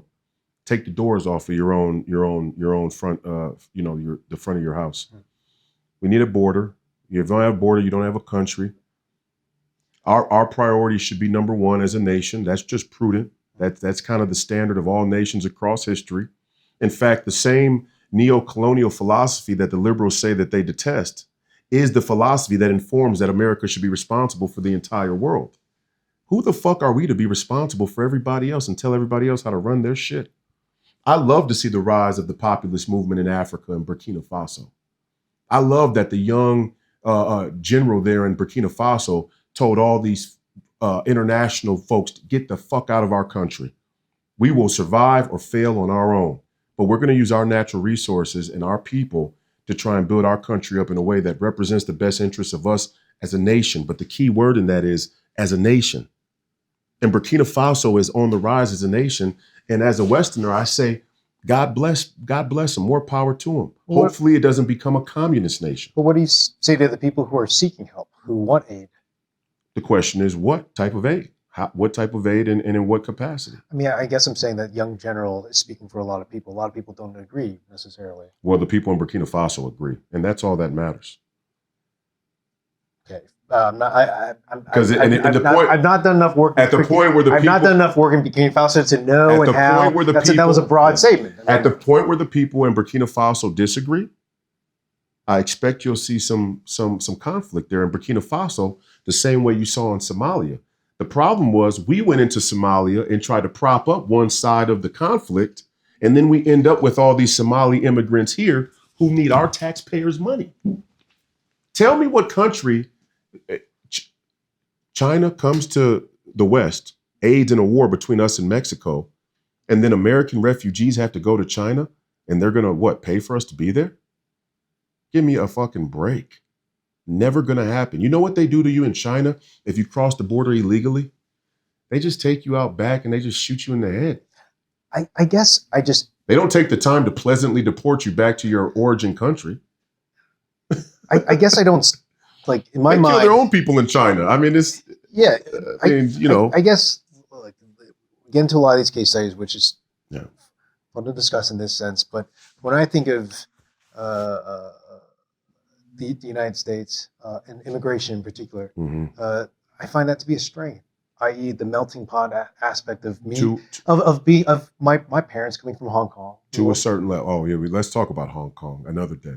Yeah, but my parents immigrating here and Hong Kong was the Western focal point of China, and that's why the Hong Kongese were locked down brutally during the COVID pandemic because President Xi and the Beijing regime saw fit to give the Hong Kongese a nice reminder that Beijing runs Southeast Asia now, and that no matter how many Hong Kong ties there are to the West, President Xi Jinping will be the one to decide the future of China from here forward, right? But I do think that's why being in this country, immigrating here has afforded that ability to have more freedom than, say, in that situation. I think that's all I'm saying when it comes to even Somali Americans as well, too. The answer is for Somalia and China to become as free as America is. That was the whole point of the project. When we said after World War II, we're going to take freedom and democracy all across the world by peace through strength. The point of it was that the peace we brought by military strength was supposed to make nations self-determining. We didn't. We made them dependent on us. We made China dependent. We made Europe dependent. We made Africa in some ways dependent. All of these NGOs, oh, we want to give condoms to Mozambique. It's like, oh, they need us, or else they're going to be an AIDS, AIDS going to run rampant through Mozambique. No, make them self-determining. We didn't do that because we liked stealing the money from them being poor and having a poor structural government. We liked it that way. And you're just suggesting to isolate, keep out. Is that the idea? No, my goal as a United States Senator is to bring a cultural sentiment to the United States Senate that says the number one priority for the United States Senate and for the American government legislatively is to pass bills and policies that return self-determination to the countries that we said that we were going to help but didn't. That it's actually important that they become self-determining now. Because if we don't, not only do they fail, like Somalia, but then America starts to fail. It's like a self-fulfilling prophecy. It's like a bad Ferris wheel where the destruction just kind of spirals down into chaos. And that's what we see. No. We want Somalia to be a strong, prospering, sovereign, self-determining nation. That would be great for America. But it would also be great for the Somalis that live here in Minneapolis. They could go back to their homeland. They have a beautiful country. They fled their country not because the land wasn't arable or because there aren't natural resources, because it's a dry and desolate place to live. They fled because of a conflict of genocide and war. A genocide, by the way, that Ilhan Omar's father participated in. But there are a lot of A lot of them want to go home. But a lot of them enjoy being here. No, too. you don't know the Somali community that well. A lot of Somalians came here through refugee status, and they would love to go home if Somalia was a place that they could return to and prosper. But a lot of people grew up here as Americans. And a lot of people who grew up here are first generation from Somalia in the 90s, and they would love to go home as well. They love their nation. They love their homeland. That's why they kept the culture. You see the difference between the Somali people, and I respect them for this. They kept their culture and their heritage, but nobody says you're Somali supremacists. No, they speak their language, they keep their customs, they keep their clothing and their heritage and their garb and their diet. You know, they do the things that the Somalian culture does. But that says something about how they feel, when it comes to Somalia, about Somalia. But I'm just saying that I don't, based on the conversation I've had with Somali Would the people. Ukrainians who had to leave Ukraine under this current war love to have not had to leave Ukraine and be able to return to Ukraine? I'm simply saying, speaking for everybody, it's just hard for me to do because I haven't talked to them myself specifically to warrant that degree and wider. I'm telling you, a people that keeps the type of cultural heritage alive and vibrant like the Somali community does, and I know them well because I'm here in Minnesota, Minneapolis. It suggests that they are deeply affectionate about where they come from, and it says that they were forced out under bad auspices. Maybe they came here for opportunity, but the question is, why does that opportunity not exist in Somalia? It's because of our business model. It's because of the British Empire's business model. It's because of Western society's academic elites' business model, where they say, we want to help everybody, but only if we can stand over you and virtue signal. We're smarter than you, Somalians, so we'll be telling you what's best for your country, and then we'll allow you, few immigrants, to refugee status on over to Minneapolis, and we'll give you welfare and free medical assistance. What kind of a deal is that? We'll rape your fucking country blind in exchange to become a ward of the American welfare state. Are you fucking kidding me? Now, the question the Somalis have to ask themselves is, what type of self-respect do they have? What type of pride do they take in themselves? And it's the same thing Americans have to ask. Same thing Black people have to ask. Don't be telling us you'll give us a couple of HBCU, graduate certificates that are over credentialized, undereducated, and force us into a gig economy where we're not going to own anything, but we're going to be happy because this cosmopolitan world traveling Instagram persona seems to benefit me being able to get high and fuck on the weekends. That's not a real existence. That's not an identity to be proud of. Maybe if you're Meg the fucking Stallion, it is. Maybe if you're a Jasmine Unbelievable Crockett, it is. But if you're Frederick Douglass, if Frederick Douglass was alive today, he'd stand up and say, look at what Black America has become. We're a joke of our own ineptitude. We don't even demand the highest standard of the citizenship that I fought so hard to create equal opportunity for, access to. We don't even demand it. We've become a ghost in the machine of the rise of AI and, social media superficiality. No, you have to demand more for yourself. It goes for Blacks. It goes for Asians. It goes for whites. It goes for Christians and Muslims and Jews. It goes for men and women, young and old. It goes for the Somalis, the people of Burkina Faso, the people there in Poland, in Germany. It's the same problem all around the world. And that's why when I ran, I said, what I'm fighting against is the globalist agenda. The globalist agenda's goal, the goal of the globalist agenda is to bastardize the sovereignty of the individual and the nation state. I'll say this.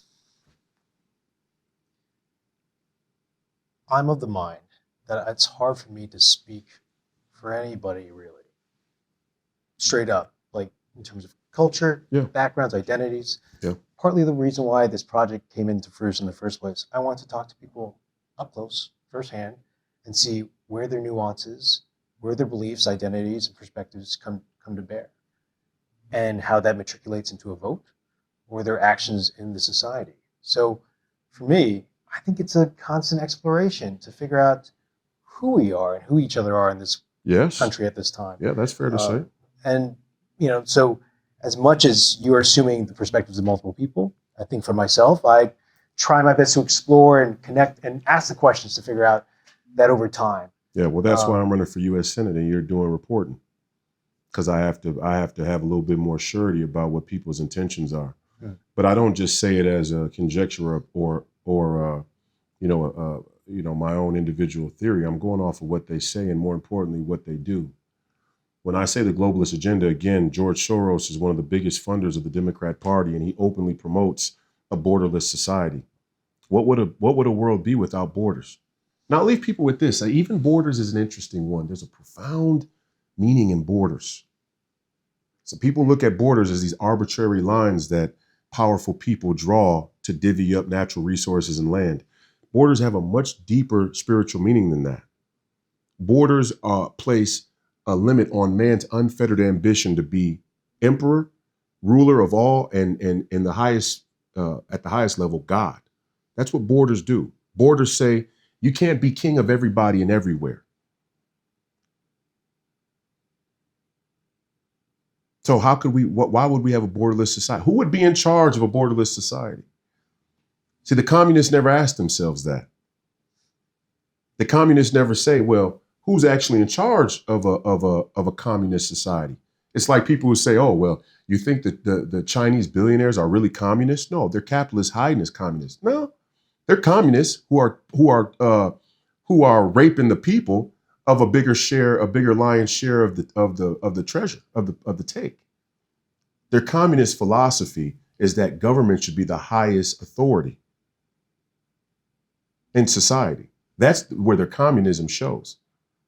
In a Republican form of government, republicanism is that the sovereign individual is the highest authority of the society, only transcended, only superseded by God himself.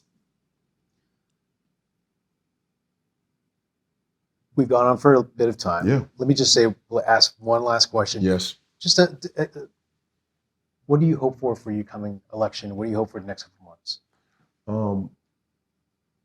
I hope that we have a real awakening in this country of what's important, that people are more interested in conversations like this one, and that we hold ourselves to a higher standard as citizens, politically, culturally, spiritually, intellectually. I think the intellect and the spirit are inextricably linked, and that the Bible is a guide to improve the intellect so one can improve their spirit. And there's a crisis of that in our society. And I hope that all political campaigns, political candidates, political activists, the entire political world, the entire political industry, because it is an industry, becomes a shepherd of evolution, cultural evolution. That's what politics should be. It should evolve the culture. Right now, it's destroyed the culture. So let me be clear. We're not broadcasting anything now. What we're going to do, the goal is to revisit everybody closer to the election, like the actual election, whether it's like right afterwards or right before it. Mm-hmm. But I'd love to reconnect with you, come closer when the campaign is in full steam, and see how things are going. Yeah. How's that feel? That's great. Thanks so much for continuing to work with me and talk with me. Mike, thank you, man. It's great.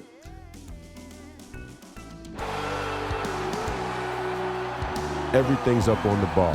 We're all in.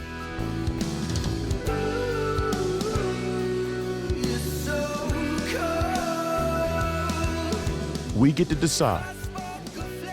Do you want to live on your knees, or do you want to die on your feet fighting? That's the decision you get to make now.